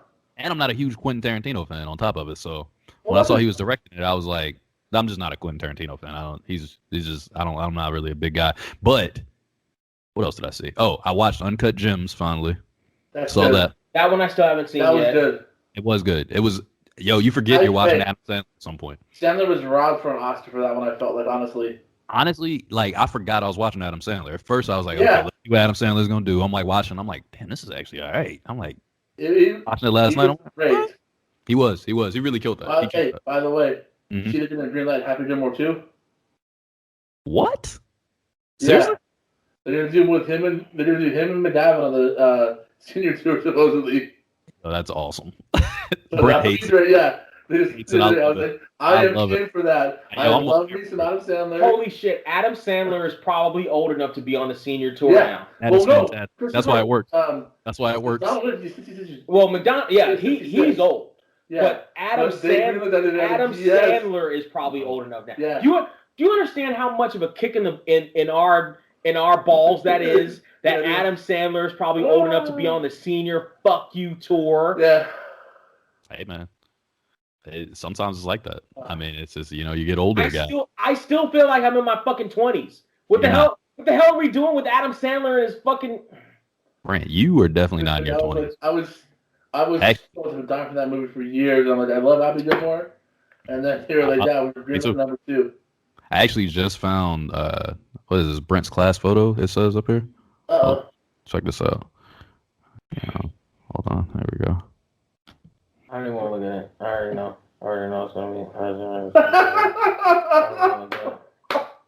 be. I might even look at it. Well, it's people. That's Brent's guys. Brent. I found them. They're all here. I'm 4 years older than you. I'm 4 fucking years older than you. Brent, they're all here. Look, there's John right there. I don't know why you think. That's Jimmy right there. I don't know why you think. Brent, wait, Brent. Deborah, there she is. I'm fucking 4 years older than you. Janet, And look, I hope you understand this, right? There's Steve right there too. I'm fucking 4 years older than you. Look at us. We're all together.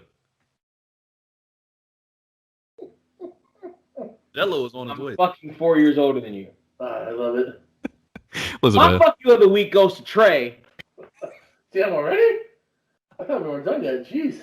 Here's the thing. For this shit right here. I just realized that we should have been doing this on Skype the entire time because I have access to the internet while being on Skype. No, we'll never do this again. We will never do this again. Now all I need is sound effects because this shit is The Rock said ever. This shit right here. When I found this last photo and it said Brent, oh. I'll take Pebble. I want to be Pebble. You know what? Honestly, I've been watching Ballers. Oh, Ballers. Rock is too goddamn big. I don't want to be the entire Rock. I want to be the entire I'll take being the Pebble. Those suits though. Those suits are sweet. I still love those suits though. Those suits in that show. I'm telling you, I love them. I love those suits. They make especially his shirts and the vest combos they got him in. They make a point to Did they grow on you? Because I know you hated at one point. I asked you about this and you were like hating hard. Did they grow on you? The designs on the suits, yes. Okay.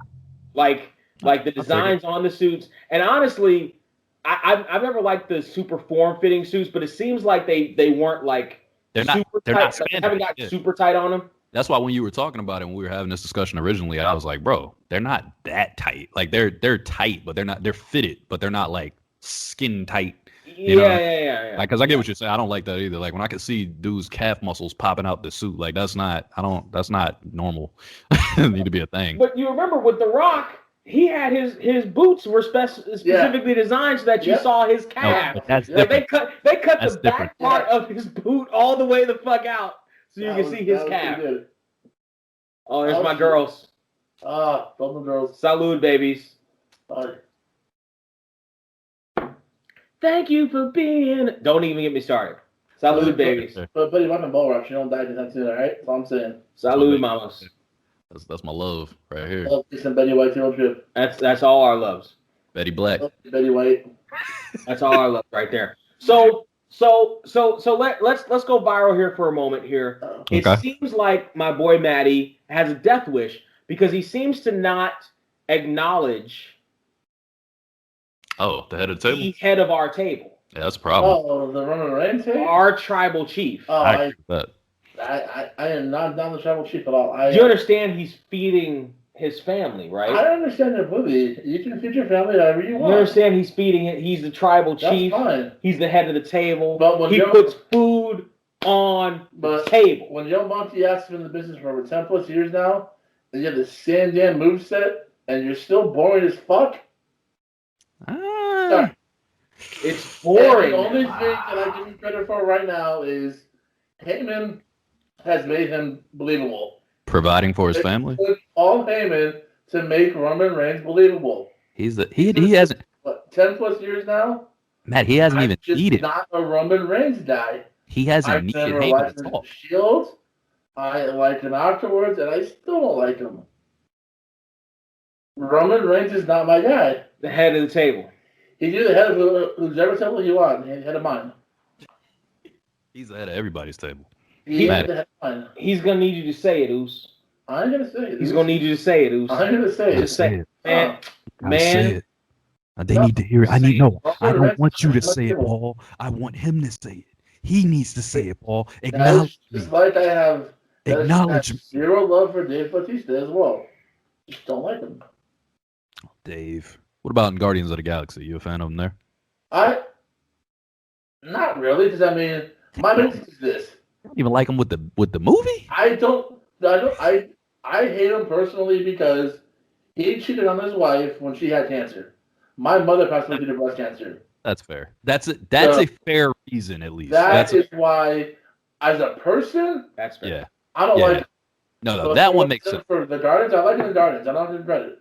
Yeah, in Guardians, I like him watching the Guardians stuff. As far as a wrestler, no. His acting's good. I like him in shots. What I've seen from so far, I give him credit for that. But for me, the person, scumbag. Straight up scumbag. Fair enough.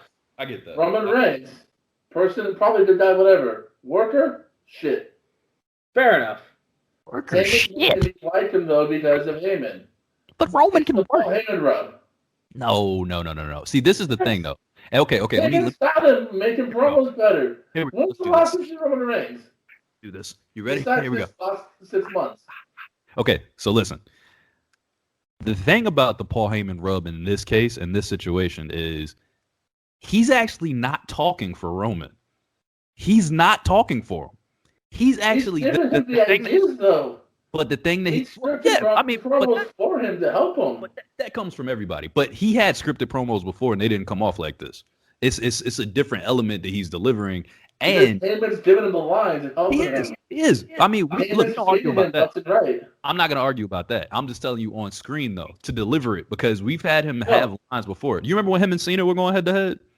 Oh, Cena killed him, and I hate Cena's one. Right? Do you remember Suffering Succotash, which essentially killed his fucking face career? Right.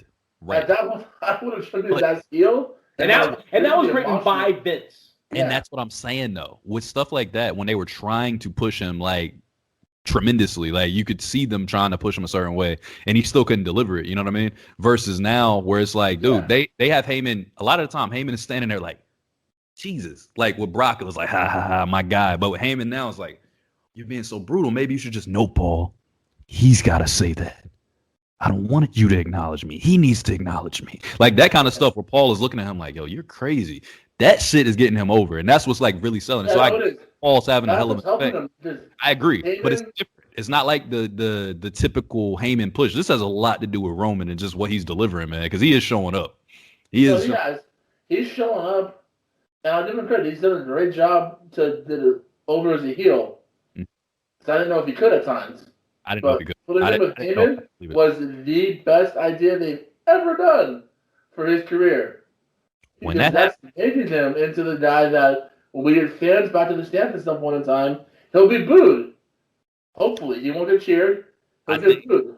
I think when it first happened, if we had fans that first night that they cut the camera, he said Paul Heyman's phrase, and Paul standing next to him, like looking at him. Yeah. I think the crowd would have went nuts. I think it would have been the Ziggler pop when he came out with the Money in the Bank. I think it would have been like that. Yeah. But I do think his consistent deeds of dark stuff, I think he's carrying the heel role great. So I think he would be booed tremendously right now. But also it would be like, it's a boo that's like an admirable boo, not just like, God, go away. Because before it was like a go away boo. It was like, God damn it, man, I'm sick of this guy. But even the style, like I know you're saying he has the same moves, and he does. He does a lot of the same move set stuff, but he changes it up, and his pacing is a lot different now too. And he also doesn't do 20 different Superman punches in one match. I hated that so much. You know what I'm saying? He doesn't like that whole Braun Strowman program was goddamn garbage. Yeah, that was the worst shit. For both of them. It made them both look fucking stupid. It was terrible. It was terrible. I absolutely hated it. I'm with y'all on that one. We completely agree there. All right, I got somebody for y'all. I got a question. Hold on, Brent, keep talking for a second. Got another question, but you can go ahead. What do you have to say about? You have anything about Roman? So speaking of Paul Heyman, how much did I embody Paul Heyman when I was David Troy on the Orange County Independence? Like I've heard people call me the Black Paul Heyman before.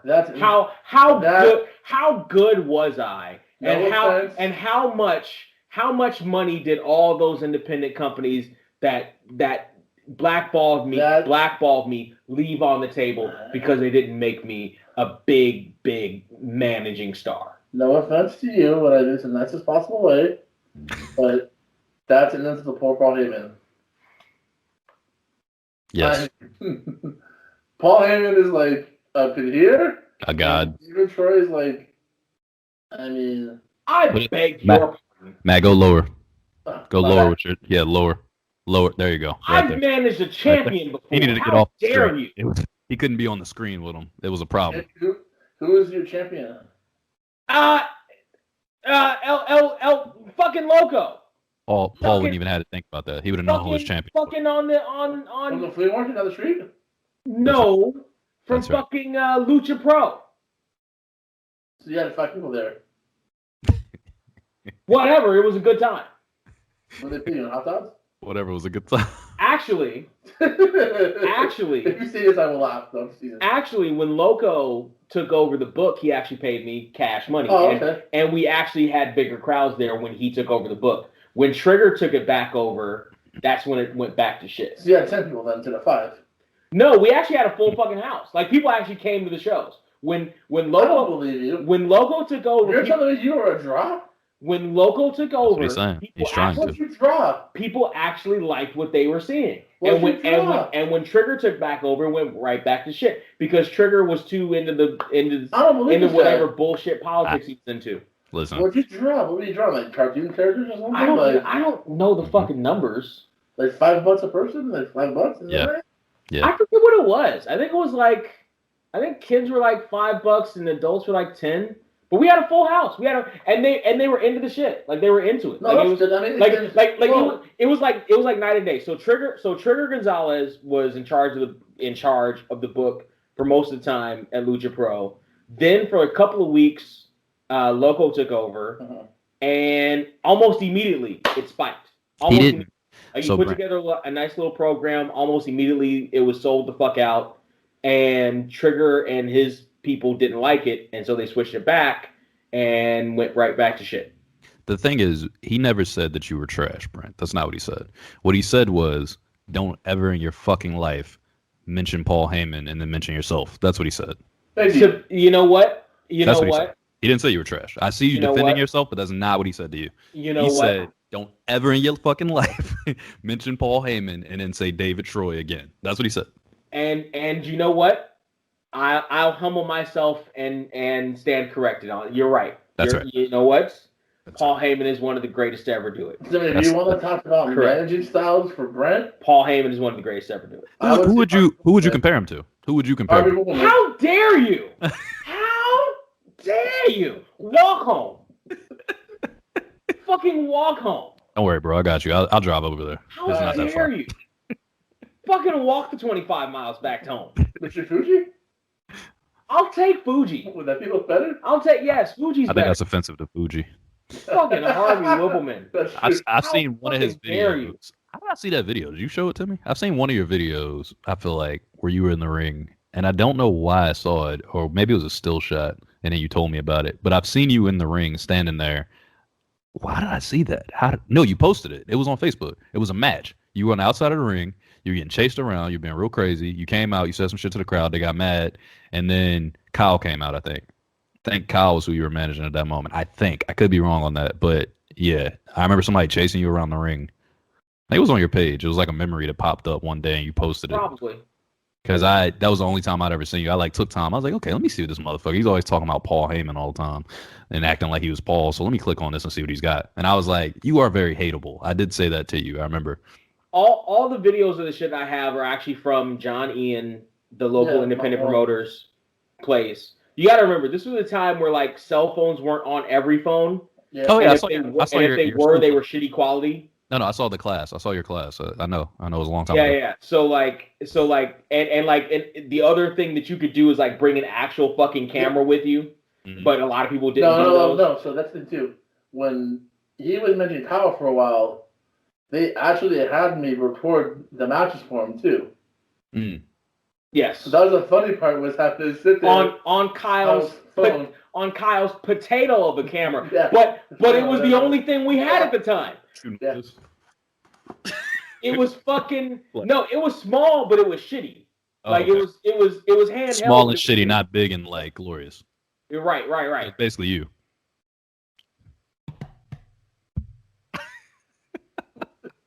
All right, so stop trying to avoid the elephant in the room. Stop trying to avoid the big elephant in the room, okay? You see the big elephant in the background. Oh, the background there? What do you think about this guy finally becoming all elite after all these years of being in WWE? I mean, what's he going to do nowadays? I mean, they said he signed a contract for an in-ring performer as well as a commentator for AEW. The other one, yeah, the new one. AEW Dark, Part 2. That one, yeah. It's darker. Darker and darker. Right. So Dark is their YouTube show, and then apparently they're doing another YouTube. By the way, their YouTube show, we know some people that are on their YouTube show. So like they're doing another YouTube show. Don't try to distract the audience. I asked you a question about what you thought about this big ass elephant in the room. As far as the big man here, that's right. I don't know what he brings to the table. I mean, is he like the head of the table, or is he like at the foot of the table? Yeah, he could be. Yeah, no, Do you think AEW is going to do the TNA thing? I saw today was fun. From over here, he has this shirt already from AEW. I'll pull it up. I'll show you. Yeah, I'll put it in the background. I saw it earlier. I've seen it, and it looks like a trashy Walmart fucking shirt from '97. I was like, what is this? Like, it looks terrible. It was bad. And this is the company that's known as the T-shirt company. Yeah. And it's a fucking shitty shirt. Yeah. I was like, what is this BS? So no pun intended either, by the way. So my opinion of it is my opinion of it is Show probably is gonna walk away with a bigger bag than he would from WWE. Yeah. Which is probably the only reason why he went. Yep. But realistically, in terms of what he can do and what he can provide to the company, et cetera, not much. He probably should have just gone with the fucking Legends contract and called it a career. You know he has abs now, right? Huh? You know he has abs now, right? Oh, he got the abs back? A giant with abs, yeah. By the way, I just want to put out there real quick. I typed in "no more BS," right? And this is what popped up. This is what all right, that works. He's literally dead. That is what popped up on the search. Nice. I'm gonna take this out of my background immediately. Hold on. Okay, so here's the thing with Big Show and AEW. Don't call him Big Show. I don't think a lot of wrestling commenters are commenting on. Big Show is a legitimate 7 feet tall. Right. Really? In AEW, everybody is tiny. I would have never guessed that one. AEW, everybody's the roster, other than like Eric Watts and fucking... No, Watts is there. He was on a couple Dark episodes at least. Well, that doesn't count, right? I don't know if he's... I don't watch Dark. I don't watch Dark, but I've seen him post his like matches on like Instagram. So like other than him and fucking what's the dinosaur? What's Luchasaurus? Everybody else there is like fucking 5'8". No, they've got everybody else there is fucking 5'8". No, everybody's small, bro. I forgot. Like but from their top guys, everybody is like 5'8". Legit. Yeah. So like he's gonna look. That's a huge fucking discrepancy. So that was why I asked the question, because if you're using him as an in-ring talent in AEW, is he not your champion almost immediately? Does he do the giant thing? Does he come over? He's in shape. He's bigger than everybody else there. He's not done. Like Big Show could, or Paul Wight could do a run. Yeah. It was Brent. No more BS. It's right here. Like, what's wrong with it? That's such a terrible. Look at that shirt. That's such an awful looking. You know what? Hey, I'm gonna order one of those right now just because I'm about to. That's the shirt WWE would give to some jobber, to somebody that came over in the WCW merger. That's the shirt that they would give to like Billy Kidman to like, give him a shirt. Just give him. By the way, no more BS. There you go, pal. I just want to point out. You see this man's arm next to me right here. Is that a recent shot? Yeah, this is one of the more recent ones. This is the kind of shape he's in going to AEW. I just want to point that out. So for you to have him come as a in-ring talent, I don't see how you don't end up giving him the title and ending up doing exactly what TNA and Impact did and giving every WWE guy that comes in that's a big legend a title run. They're going to end up doing the same thing. Watch. I almost bet money that Big Show's going to, damn it, Paul White's going to end up with the title. Somehow. The only thing that strikes against him in terms of winning the title is his age. Realistically, though, in a fight, he should. Now that's always been the issue with Giants. Yep. Like is technically those Giants, quote unquote, should always be the champion. Brent, now who can he wrestle? The thing is, up until about the Big Show era, most Giants were purposely kept away from the championship. They purposely didn't fight the champion for that very reason. Now Show's different. He came up in a different era. He's got his height thing under control. He's already lived longer than a lot of the other Giants have in the past. Right. So like he's in a different shape. But at the same time, he's not the Big Show going up against 6 foot tall guys. Even WWE doesn't have a whole bunch of 6 foot tall guys anymore, and that was the land of the fucking giants. Bro, even in the land of the giant, it was only Undertaker and Kane. 5'5" guys. Right, it was only Undertaker and Kane really that used to take titles off the Big Show, and Stone Cold.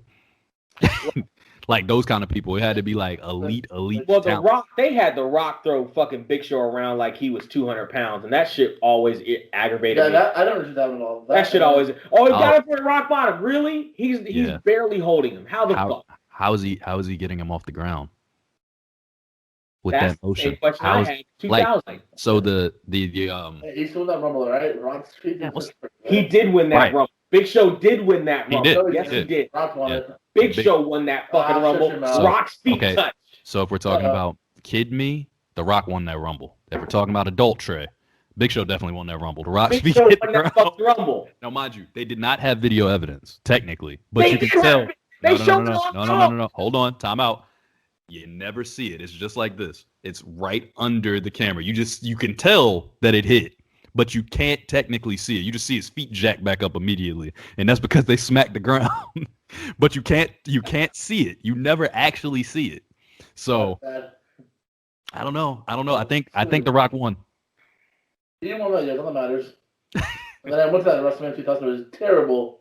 I thought that was gonna be the dopest event ever, and then it just was not at all. I thought it was gonna be. That was the Fatal 4-Way. WrestleMania 2000 for me. I was there too. No one's talking to you. Mind your business. That's fair. That's very fair.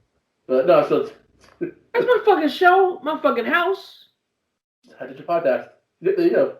Yeah, you should get it to shoot. My fucking camera.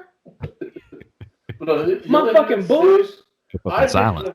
Jack, asshole. Your fucking booze. So shut up. Yeah, no more BS, Brent. Exactly. I paid for the Jack, son of a bitch. Oh, you're gonna pay for the Jack. I did pay for the Jack. Pay for the right prostitute even too, on temple. But no, when I went to 2000, the only redeeming qualities for me was that Triangle Ladder match with the Dudley's, Harley's, and Christian. That match was great. Wait, whoa. You can't just put that out there glossy like that was just something to gloss over. Wait a second. That match was crazy.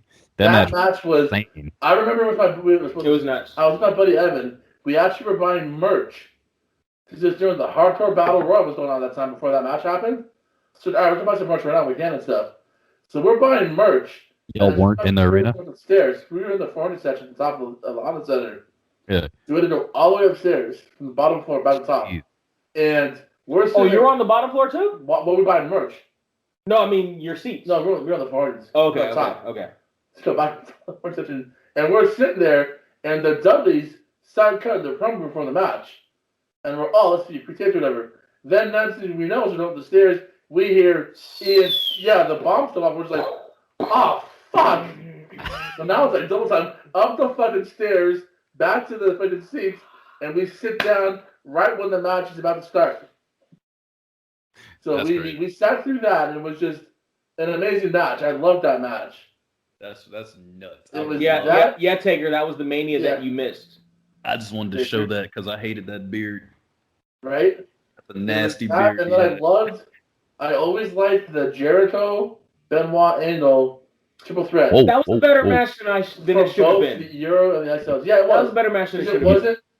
None of the guys were established as big time players yet. No. But when you watch the match live, we're watching it live with Evan, I remember saying that match was a very good match, and give those guys a year or two, and someone will be on top. And I wasn't a fan of any of those guys. And I loved Benoit. But they were all legendary. And I still to this day, one of the biggest Benoit fans ever.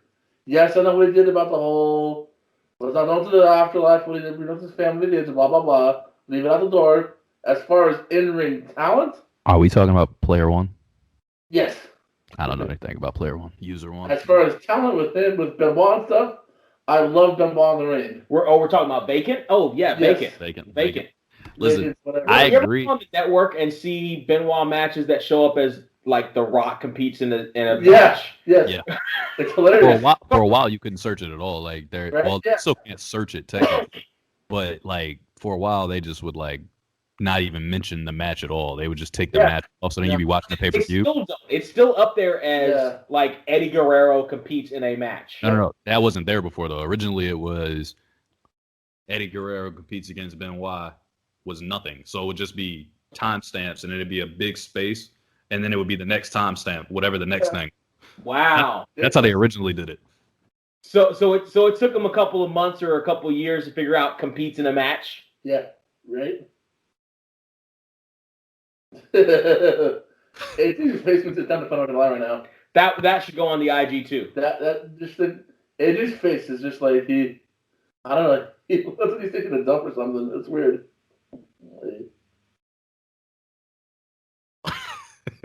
That's a little creepy. This is the last time we're doing Skype.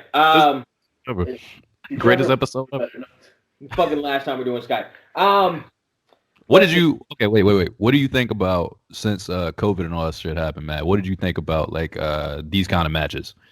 These kind of matches here. I didn't mind it. I honestly thought that was the best way to use Taker for Mania this year. Completely agree. It can't go in what he used to, and a theater style match like this was perfect. I thought. And I know AEW's going to run this Sunday for the pay-per-view. They're having Sting wrestle at 61 years old or whatever it is. I am praying. Wait, Sting's wrestling, you said? He took a powerbomb. I mean, something was fun. From our boy Cage. GMSI. So. From our boy Brian Cage. But I'm just praying because I cannot see Sting last more than 5 minutes in a match. Like, let him do a theater-style street fight with those guys on Sunday night. If they have an actual match, it's going to suck. Yeah, if you do a theater match of this for Sting, no problem. Oh yeah, Sting could kill a theater match. If you're going to do an actual match on Sunday for him? Well, you never saw Sting's made-for-TV movie that he did when he was in WCW, did you? What did you just say? Did you see this? I don't know what the hell you just said. I know you didn't actually just say to tell me. So Sting, when he was in WCW, did a made-for-TV movie where he played a cop. Now you got to show.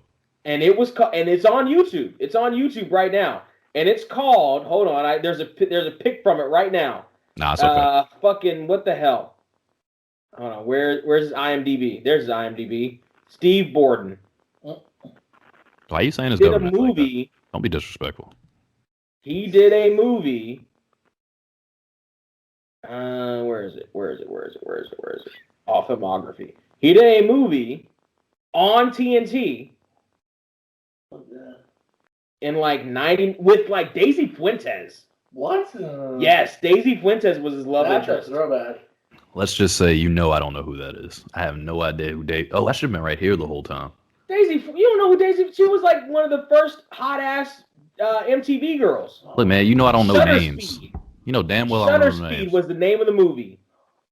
It was called Shutter Speed. Yes, with Daisy Fuentes. Look up Shutter Speed, all one word on YouTube. That shit is fan-fucking-tastic how bad it is. Oh! All right. It's off. Is it worth it to say by the bell? No. No. Sorry, were you watching it before we met you earlier, dude? I watched the first 5 minutes. The new one? The okay. Got it. I watched the first 5 minutes of the reboot. I'm like, dude, shut it off. I can't do this anymore. I'm done. Brent was like, no, we must watch it. All right, guys, I got another topic. I need to know your thoughts on this. Are we ready? Sure. Okay. Oh. I thought... The Almighty.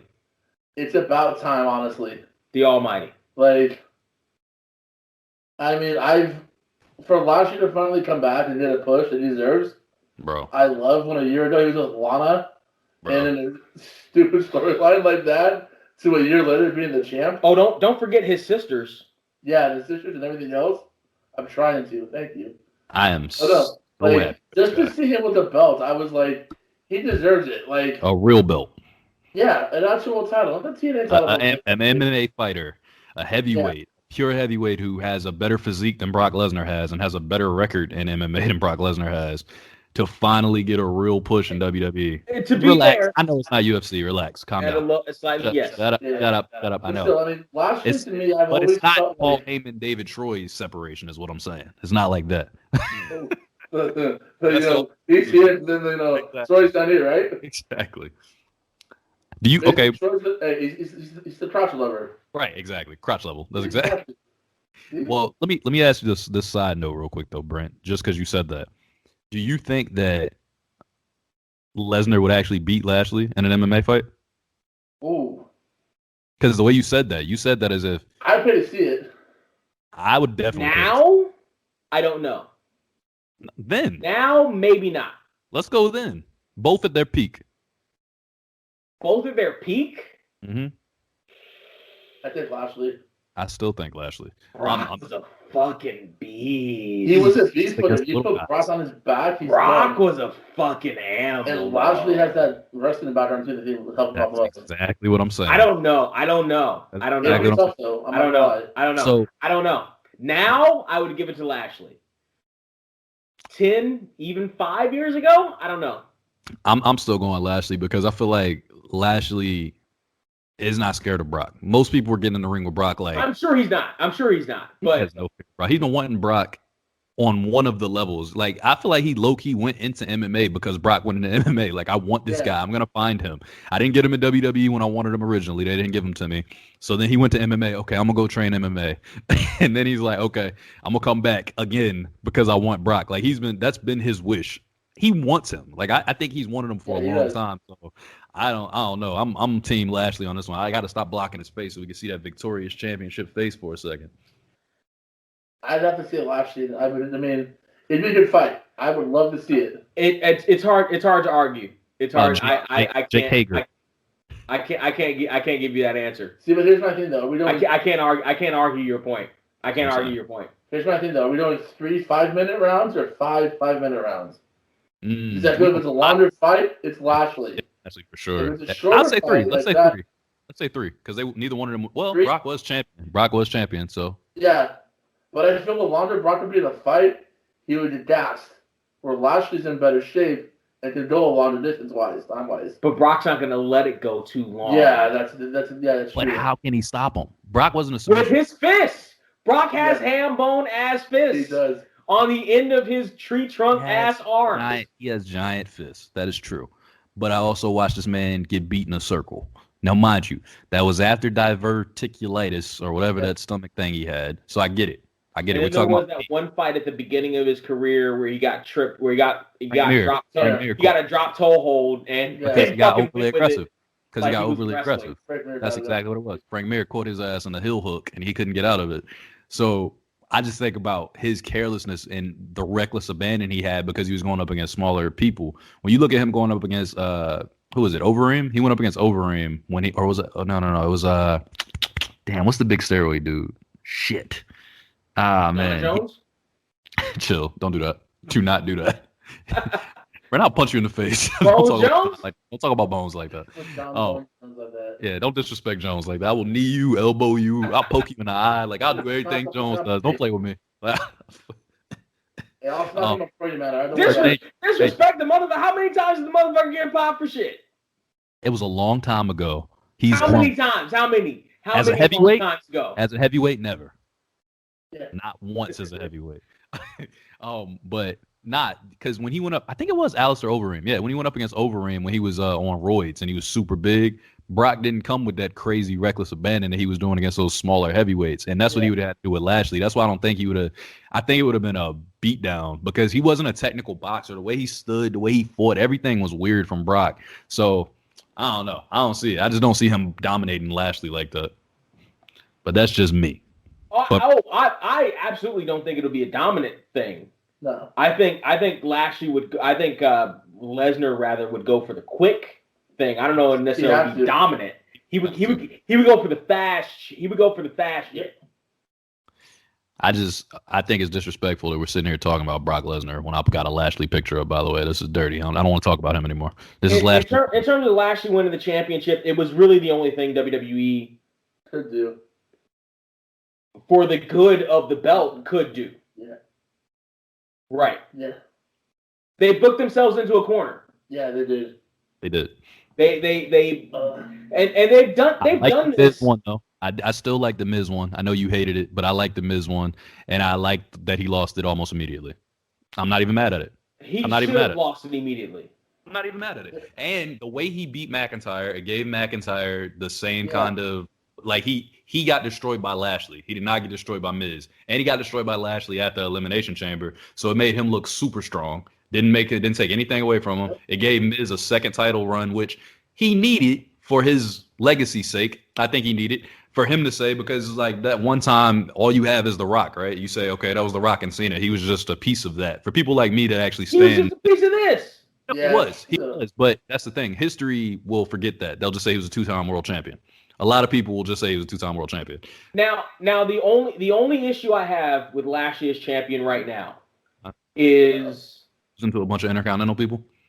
No, is the fact that we're this close to Mania, and Vince will want to put the belt right back on Drew, and Drew as champion should get more credit than he probably does.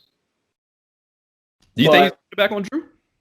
Yes, and that's the only problem I have with this is that this ain't Kofi. You think so? Is that I feel like if you're gonna give it to Lashley, you should give it to Lashley for an extended period of time. Particularly with the Hurt Business at full strength. Yeah, absolutely. But I feel like they're gonna shortchange it and switch the belts at Mania. I actually disagree with you on this one. I think Vince was out in the Black Lives Matter movement last year. I think he was marching because Bianca Belair won the Royal Rumble. No. Bianca Belair won the Royal Rumble. I did not see that coming. They had a perfect setup. She was supposed to. No. Especially after the Rumble she had last year. Last year's Women's Rumble was amazing. You're not hearing me. It doesn't matter. She's not supposed to because it's WWE. And she's black. They don't ever pick the person. They could have gave it to Rhea. To Rhea. She was the one. That's who they normally do. I was sitting there. I was watching the fight. I'm watching it with Pittsburgh. I'm sitting there. I'm like, yo, they gonna give it to Rhea. I was like, there's no way they're giving this to Bianca. I was like, if they give this to Bianca, I'm gonna be blown away. And then when Charlotte got pumped out, I was like, okay. I'm like, Charlotte's gone. Oh, technical difficulties. What's going on here? What did he do to you, Brent? What'd you do to him? Leave him alone. What'd you do, Brent? I'm killing him. I'm killing him softly with his song. No, but with Rhea, when I saw her come out, I said, oh shit. And then they eliminated Charlotte. I said, it would be awesome for them to give this to Bianca. It's her time. I feel like it's right for her. But this is typically where they go with whoever the hot white girl is at the moment, or the hot white guy is at the moment. Like whoever's got that little bit of heat, or not hot, but their person. You know what I'm saying? They always push their person forward in that situation. So I was shocked. And then in the men's rumble, who got really really close? It was another. It was Lashley. Lashley was the one. He got a late push in the match, but then he got eliminated like 5 or something. He came in hot and he got eliminated pretty quick. He was last 5, but he didn't make it to the top 4, I don't think, in this particular match. So I was mad because I thought it was going to be his Rumble, to be honest with you. So when I saw this, I was like, okay, at least they made up for the BS they pulled. So I don't know. I have a feeling that Vince is going to give him a run. I think they're legit because he loves MVP. Like Vince is a MVP fan. I don't know what MVP has done to make him love him so much. You know what MVP did? You know what he fell on the grenade and dated Sherry Shepherd 10 years ago. He went on the fucking View 10 years ago. That's what he did. Listen, man. All I know is Lashley is a champion, and I love it. Is Brock Lesnar coming somehow, by the way? Do we think Brock Lesnar is going to pop up and we're going to find him? So. No? If he was, we'd see him already in the lead up to Mania. Well, but hold on. But we did not see Lashley coming either in this particular situation. We didn't see Miz coming. We didn't see Lashley coming. The hope for Lesnar coming back will die at Fastlane. Yep. If Lesnar isn't back by Fastlane, he's not coming back. That's fair. All right. So we're at the 2-hour point already. Jesus. Yeah, I know. Let's do fuck yous and good vibes only if you got any. Let's start with the guest. Maddie, you got any fuck yous of the week? Not for the week, but just or fuck yous. You got any fuck yous? I'll give a fuck you. Well, not a fuck you, but basically, like, I work retail right now, so I'm in the pandemic, all that bullshit. I'm in a grocery store. When you fuckers come in at night at like 10:50, 10:55 to my meat department and expect me to have stuff prepped and ready to go, and we're out of it, and then you bitch at me for no reason why I'm out of it, stop and think what time it is. It's almost 11 o'clock tonight. I'm closing in 5 minutes. Don't come to me and be like, hey, can I get some more ground beef for you guys out for that? Yeah, I'm out for that. I'm sorry. Well, can you make some more? No! I'm fucking closed, alright? My shit is clean. Don't bother me anymore. We have stuff in the case. That's it exactly. That's what it is, But no, people all the time to my time at the end of my nights, You're out of this, I did some more. No, I'm out till tomorrow. Well, why? It's 10:55 at night. What the fuck do you invest for so late at night? If you go to a restaurant, same damn thing. You order for the night, we're out. Well, why? Well, gee, we close in 5 or 10 minutes. Yep. If you don't like it, come in earlier. Yep. We're open all fucking day till 11 o'clock. No, if you don't like it, fuck you. Exactly. You don't like it, fuck you. Yeah. Get out. There you go. I like that. Also, my other fuck you, Nikki. Yes. Just wanted you to know, still love you. That's what we're here for. But fuck you for being on before me. I hate your frosty tip hair.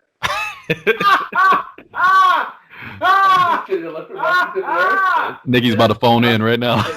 And for the record, stop telling people I'm fucking married. Because I'm not. And Nicole says when we see you next time, she'll deal with you in person. Oh, shit. Hey, Nikki. You heard it first. Brother. And that's a shoot. Straight like that. I like that. Hey, that's how you deliver a fuck you for the week. That's what I like. Fuck you. That's fantastic. Fuck you. What's up? What's up? You ready?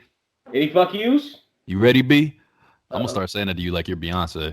I don't know that I have any. I got one. Go for it. Definitely got one.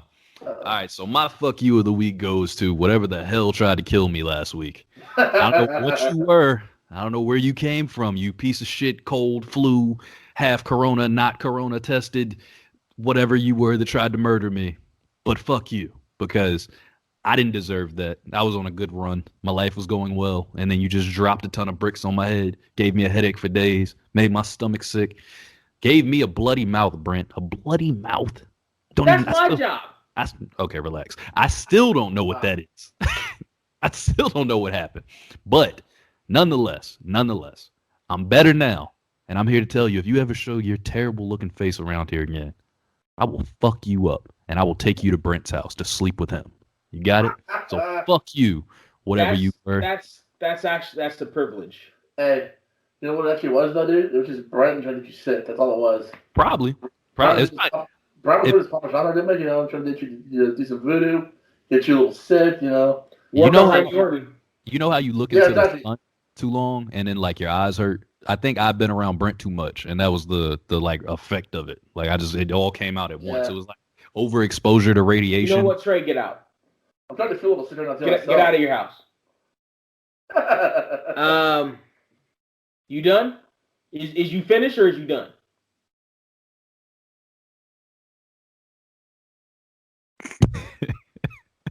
I was listening to Birdman's quotes in my head. I was trying to figure out what to say next, and then like I just saw him get up and leave. That's what made me laugh. So I'm like, you know what? My fuck you of the week can be found on my Instagram page at Surreal200. I had two fuck yous that are on the IG videos on Surreal200 on Instagram. They're about the gym. Fuck you about the gym. For the gym? Jim, what gym did you? Good vibes only. One more time for the good vibes. I just need you to see that one. That's one of those things that was on like a ghetto ass T-shirt in 1993. And early 2000s. Early 2000s too. With Tweety and like a Scully and like some baggy pants. Right, I'd buy it. Yeah, I had the Warner Brothers shirt. There you go. Yeah. If you see the post, Warner Brother.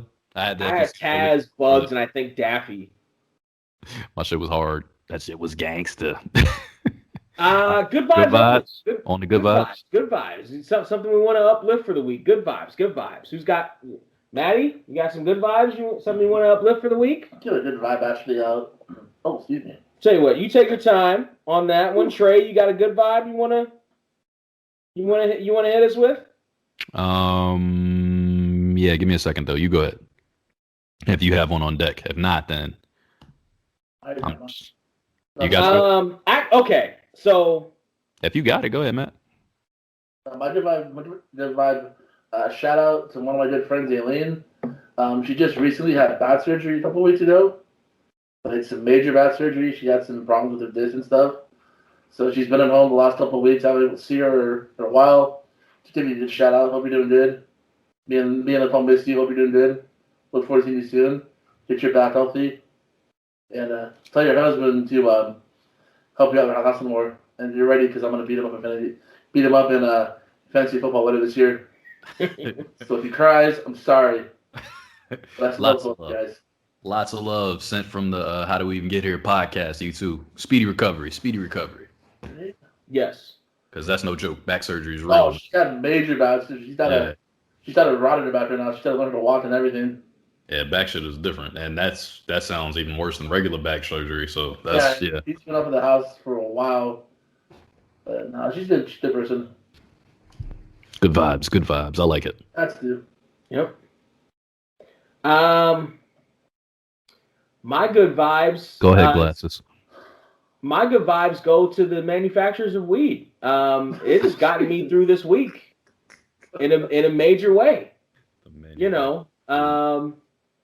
Just in a major way, edifying my life in ways that I knew I've experienced before, but just this past week, I experienced them even more so. And here's one thing about weed that many people don't think about. Many people with weed, they think about, when you get the munchies, right? You want something greasy or something fattening or something sweet or whatever. Here's the thing about weed. Weed makes anything taste better. You smoke weed before you eat a salad, that's the best salad you've ever had in your fucking life.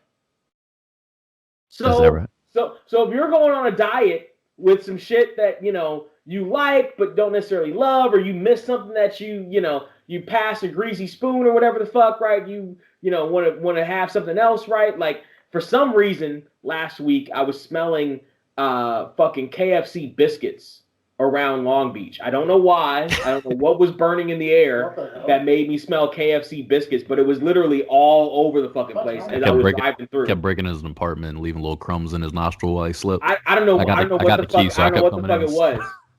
But I came. But I came back to the house, no biscuits in hand, and ate myself a chicken breast and fucking cauliflower and broccoli after smoking weed, and that was the best cauliflower and fucking broccoli and chicken breast I ever had in my goddamn life. So shout outs to the manufacturers of weed, the solution to all of life's problems. And a key component to your dietary supplement. Can I jump in on your good vibes a little bit before I give mine? Sure. I will give vibes that are good as well with Brent on this topic, because I had these edibles that were given to me. Shouts to Faith. I had these edibles and they were ridiculous. These things, put it like this. I've never had such a thing in my life. They're my favorite ones I've ever had. Like, I kept the bag. I'm going to buy more of them because I'm going to find them online and I'm going to order them. But the point being, I had an ice cream cone. I had a Haagen-Dazs bar. And I didn't realize the edible had hit. This Haagen-Dazs bar was the largest Haagen-Dazs bar that I've ever had. And every time I bit it, it came back. And it lasted for 4 hours straight. And I just kept eating it, and the ice cream didn't melt, and it was delicious, and it was just the most beautiful thing ever. I'd say, how good was it? Oh, it was the most delicious thing I've ever had in my life. It was perfect temperature. I kept forgetting I was watching TV because the Haagen-Dazs was so good. I was like, good ass Haagen-Dazs. And I was like, I love this. Oh my God. And I ate it. I'm like, oh God, this is so good. And I forget it was in my hand, and I look back over. I'm like, oh, you're still here. And I eat it again. But apparently I'm taking like these tiny, tiny bites, but they're the most delicious bites I've ever had in my life. So everything, it was the biggest Haagen-Dazs bar ever. And I had to say shouts to edibles because I swear it was this long. Like the Haagen-Dazs was like a controller length. Every time I looked over at it, I'm like, how does it keep getting bigger? Like, I keep eating it, but it's not going nowhere. It was amazing. That's what she said. That is exactly what she said. Not to Brent, though. Not to Brent. Definitely not to Brent. But to others. I will murder you where you sit. I would love to see you try. and for my good vibes, I have to, for my good vibes personally, that was just piggybacking off Brent's, but for my good vibes, I have to shout out all the people that checked in on me last week because, you know, when you sick, You're welcome. you were one of them. Yeah, you're definitely one of them. I tell you all the time, Brent's a sweetheart. You know, y'all should really give him lots of love because he's the sweetest man. He's just a darling. As a matter of fact, I'm not even gonna shout out anybody else. I'm just gonna shout out Brent. Good vibes go to this darling-hearted sweetness of a human. You know, he's like, you know, the little pink sweet and low packets that they keep on the side of the table for the coffee and shit. That's Brent. Brent's just a sweet and low packet. You know, when I look at him, all I see is sugar. You know, he's got so much sugar in his tank. It's like, you know, I'm an asshole. Stop it. So anyway, other than that, sweetheart. Yeah, other than that little sugar pie over there, there were so many people that checked in on me and gave me love from all. Obviously. Yeah, more important people. You know, not just a little honeypot over not there. The bottom feeders, not the. You know. Yeah. It's different tiers. You know, like they up here and Brent's like. No, Brent was down here. So she's below still, right? I'm right here. No, you're right here. I'm in the room. No, you're right there. I can hear the conversation. That's that. Really awkward. Had to check his tax returns. I don't know how he's hearing this conversation. He shouldn't be able to hear this. But yeah, I had a lot of love, man. I had people from my old jobs hitting me up, asking about me and shit. And what was weird was I didn't really go online telling people that I was sick. They just happened to be hitting me up, and then it was like, oh, well, I'm sick. And then they made it a point to hit me up like every single day. Like, yo, hope you're feeling better. You need anything? Da da da. I'm like, damn. All right, people fuck with me. So good vibes to y'all because y'all know how to do that. Yeah. And I appreciate y'all, everybody that out there looks for me to be okay. Because a lot of people were asking, like, you know, is a podcast okay? Because we don't want Brent to have to do it alone. And I was like, I get it. I'll get back. So, yeah, they didn't want that, and I get it. I get it. So. All right, stop it. We're shutting this whole thing down. Well, you know, I'm still like a big majority of the screen. People will still see me. You just blocked yourself. This is a split screen, Brent. I like your Inspector Inspector Gadget shirt, by the way. Inspector Gadget RoboCop shirt. Oh, is there RoboCop up there too? He's in the RoboCop stance. I also have never seen RoboCop. Ooh. Wow. I thought I was doing big business. So one of the things I'm gonna do is on my YouTube channel is I'm gonna do long overdue movie reviews. Oh, I've seen them. So Max has a whole bunch of movies I've never seen before. That's what I'm doing. I was gonna say shouts to the streaming services because, like I said, I watched 8 million shows this week. I started Just Mercy today, by the way. I haven't finished it yet. I'll probably finish it tonight, but I still haven't seen that yet with Michael B. Jordan and Jamie Foxx. Right. Go ahead and knock that off too. Like it's right there. Why not? Let's go ahead and watch it. I'm just clicking. I'm actually using my queue, Brent. Can you believe it? You know how everybody has their My List and no one uses it? Yeah. I'm using it. I'm taking stuff off. I'm like, look at you. I know. I'm an adult. It's so weird. It's so weird. You. I thought I was a toddler, but I realized in this moment, I grew up this week. I did. Look at this. This is real. I didn't even know how to put it there. Popped out on its own. All right, Maddie. As we wrap this thing up, is there anything else you want to say? Are there any other stories? You know how many stories we have, or you probably have of me? I have too many stories in general, but I can't share something. I get in trouble. Like legit in trouble. Those are the ones you need to share. Smart man. Those are the ones you need to come back and share. Brent's not the kind of friend you want to talk to. Like, actually, I got stories about my old jobs, sort of Vons and shit too. And I'll tell you this one. I don't know. So years ago, I worked at Vons, and the meetings weren't there, and my buddy was the manager at the time. One day, we get a phone call from this dude, and he just starts talking to us off the phone, just whatever. Not asking for me, nothing like that, just talking crazy. So we hang up the phone, whatever, leave it alone. He calls back, and we're like, what the fuck? So I start talking to him for a few minutes, and he's totally either off his meds, or somebody knew at the time, whatever, we don't know. So I talked to him for 3 minutes on the phone. This guy would call every day for weeks. Like every day, like 100 times a day. Call the store buttons constantly. So my buddy said one day we started getting a notebook out, and we dictate all the times he calls us. It's suspicious. So the week or so later, he calls us and he goes, "Hey, I have a proposition for you." I'm just like, "What the fuck?" So we searched the false names. My buddy's name was Johnny Rocket, and then I called myself Michael Myers. So he would call, and he asked literally for Johnny Rocket or Michael Myers.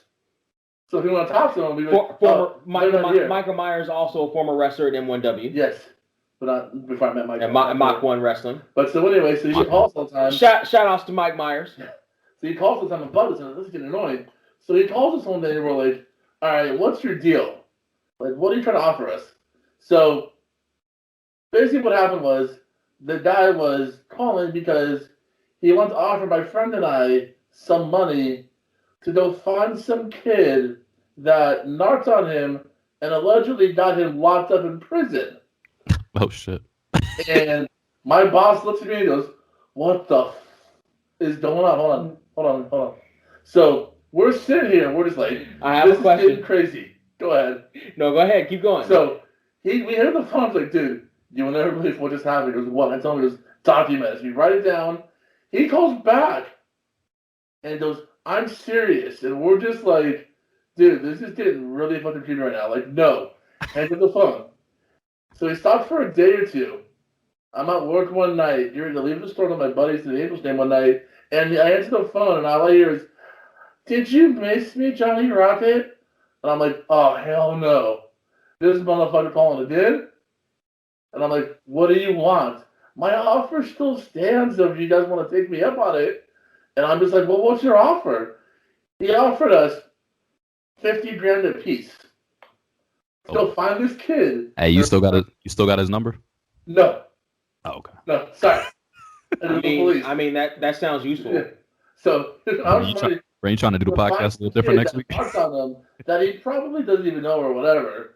So like, he calls me and tells me this, and I'm like, all right, this is getting ridiculous. So we called the cops the next day when we were at work, and said, hey, Denver to talk to you. The cops came. He called the store when the cops were there. The police. Now you figure a normal person would be like, okay, if there's cops there, like, we don't, yeah, exactly, thank you. We don't stop. No. He called and thought we were messing with him. And with some of the cops, oh, you're just messing with me, like, whatever. So, like, we found him leaving the store a couple of chances and stuff and whatnot, but this dude kept calling the store, and it got up to, like, a couple $100,000 at one point in time, my buddy was saying, and shit. And I'm going to the cops, and we're like, here's all the info we have. We don't know what's going on, but this is getting too ridiculous. Like, please, just, like, stop us. We don't know what happened to that. I don't know if they ever found him or what, but this dude was, like, legit a psycho. Yeah, that's crazy. And it was just funny because we kept getting calls every day at the store, and our manager would screen our phone calls after a while, and he'd recognize the voice and hang up on him. So it was that bad. So here's my question. Okay. You said, what did the kid narc on him for? I'm assuming. What was his crime? I don't know what it was, but he had told us at one point that he was banned from Chuck E. Cheese and libraries, and couldn't go within 500 feet of a public school. So a song piracy then. Yeah, something or whatever. But like, we were just like, when he said that, we were like, all right, that's done. Like, we can like enough playing with this guy. Like, yeah, we're like, okay, we've got to get this guy reported. This is getting ridiculous. That's unfortunately exactly what I thought you would say. Yeah, dude. Okay, because all I needed was for this guy to show up there and have us be popped or whatever, and we were like, nah. So our thought was, well, if we don't get to leave the money somewhere, get the money, and then turn around and call the cops afterwards and report them. Can you take out this kid who narked on me? Yeah, it was like that. He said he wouldn't tell, but then he went and told. Yeah. It was like, bro, come on. He also told me he was in the 5th grade and he was really in the 7th grade. Can you fucking go and find this fucking kid for me? I kept wanting to hear like, hi, this is Chris Hansen on them from MSNBC or whatever. They wanted to be like, what the fuck? But it was like the trippiest thing to do before my life. Oh my! That's some trippy shit. It was bad. Matt, we have to have you on more to tell more of these types. Oh, we got stories I've been talking about. We got so far wrestling like we haven't even touched on, dude. Oh, we have so Chris Hansen one on them from Joe NBC. Must be a lot of what? Oh, man. So many wrestling stories. So many people that have gone on to go into WWE. So many people that have gone on to have allegations put against them. Oh yeah. So many people who have gone on to different aspects of life. Did you see that he was actually booked for a show? I did see that. For abusive women, for that allegedly? It was some kind of women's show. Yeah. And I did see that, which is why I never, and The Rock means never, ever hear my name associated with the word blackballed from wrestling ever. And The Rock again means ever again. Yeah, I saw that one the other day and I was just like, wow, really? Ever again. I was like, that's a little extreme there, but okay. All I really did was voice my opinion. Yeah. That's all I'm saying. Well, a couple of things more, but not like that motherfucker. Anyway. Of the bunch, whatever. Nothing for me. Nothing that I just started talking crazy, so I hang up the phone. He calls back, like, what the fuck? So for a few months, and it's... No, dude, it was like... Take a screenshot of that. Dude. Put that shit on the IG. I took a couple already. I posted. It was pure time at work. Because there were days we have nothing to do, and we were like, I hope he calls, just to have something to do for a little bit. Oh, my God. And like I said, the fact that he offered us cash money made it even better. Because it's like, he's straight up talking about this, and I'm just like, okay, I'll take what's out to get the money and not get caught. And get him in trouble still. Your stories, Maddie. And, like, get out of there, dude. Like, straight up. It was like, we didn't work this out, and my buddy was like, dude, I am down to make the drive to Oceanside wherever he lives, like he says, and get the money and run. Like, straight up. We were like, there's no problem. Get the money and run. I can't knock him for that. This is why I love this guy. Fucking Maddie, everybody. Maddie, where can they find you? You want to be found on social media? I keep myself on social media. Keep yourself. What's up with all your friends being like incognito at the end? They're like, nah, don't mention. My guys were like, the two ladies was like, yo. You heard the stories they have to tell? They want to be on the fucking radar. They don't, know. That's fair. They want to be off the fucking radar. They want to be off the grid. I mean, the photo that I have above me now makes sense. Yeah, I get it. Exactly. This is exactly what the AJ Styles and Undertaker photo looked like. Yeah, pretty much. Yeah, right? Where can they find you, Brent? I did in trouble for that shit. You can find me at Surreal469 on everything. SURREAL, the numbers 469. You can also find me on Instagram if you want to talk shit about me working out and my food. You can. It's on Instagram. I am. You can go on Instagram. Go to Surreal200. SURREAL, the numbers 200. Because that's essentially the goal weight of what I think I would look like best with some muscle, and my height range is around 200 is where you can find me. Where can they find you, Trey? You can find me on the How Did We Even Get Here podcast. Look at me just leaning back into it. This is where I am all the time. I'm going to put my feet up. There they go. It's right in the camera. You can't even see them.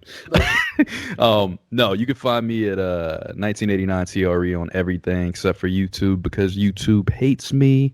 But if you do want to find me on YouTube, it's TRE 72289 on YouTube. Though I really don't post anything anymore, so it's kind of pointless. So yeah, just 1989 TRE on everything. Why does YouTube hate you so much, man? I don't know. Brent is the reason, really.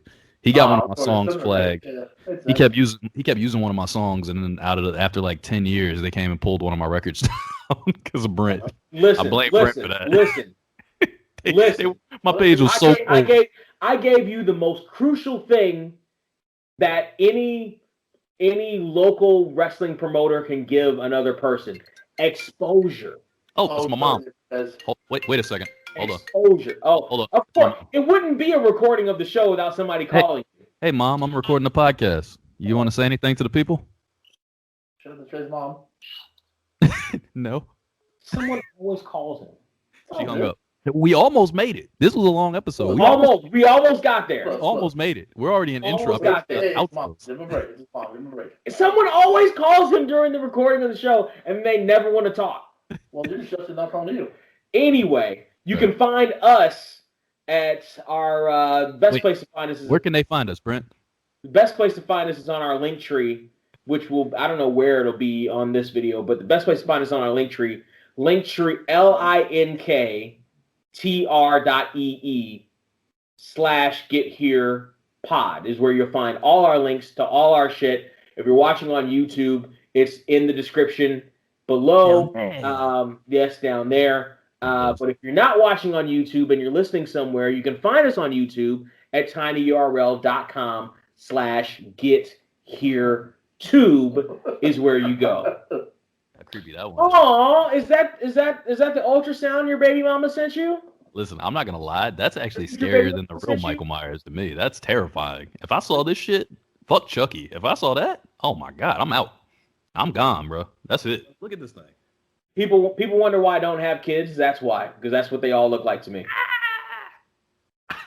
Well, then you make it lousy father at this point. That's what they all look like. How dare you? That's what they all. This is what Brent looks like to me. Yeah. We don't want him with the white, so that's another problem. Exactly. Matt, it has been a pleasure talking to you today, Matt. It is very nice meeting you and talking to you. I'll do another appearance sooner or later if Brent allows it, if he's dry. Yeah, eventually we gotta have a podcast where we get you and we get Nikki and we just the three of us kick it. You know what I'm saying? I think the three of us all kicking it and just doing a pod would be cool. You know, we could talk about some old wrestling stories and just right here. You know, talk about some experiences we've had, and it'll be fun. I think it'll be a good time. So we'll talk about other. Make sure, you know, we got to serve it. We're good to go. Yeah, absolutely. I think that'll be fantastic. So, you know, with that being said, yeah, exactly. With that being said, Virgil, hit it, and there we go. That's how you do it, ladies and gents. That right there is called a podcast. And that guy that got bounced off the couch, he'll never come back. I didn't get bounced off. This is my fucking. This is I already hit it. You're late. You're gone. It's over for you, Brent. How did we even get here? Cause I swear I don't recognize shit here.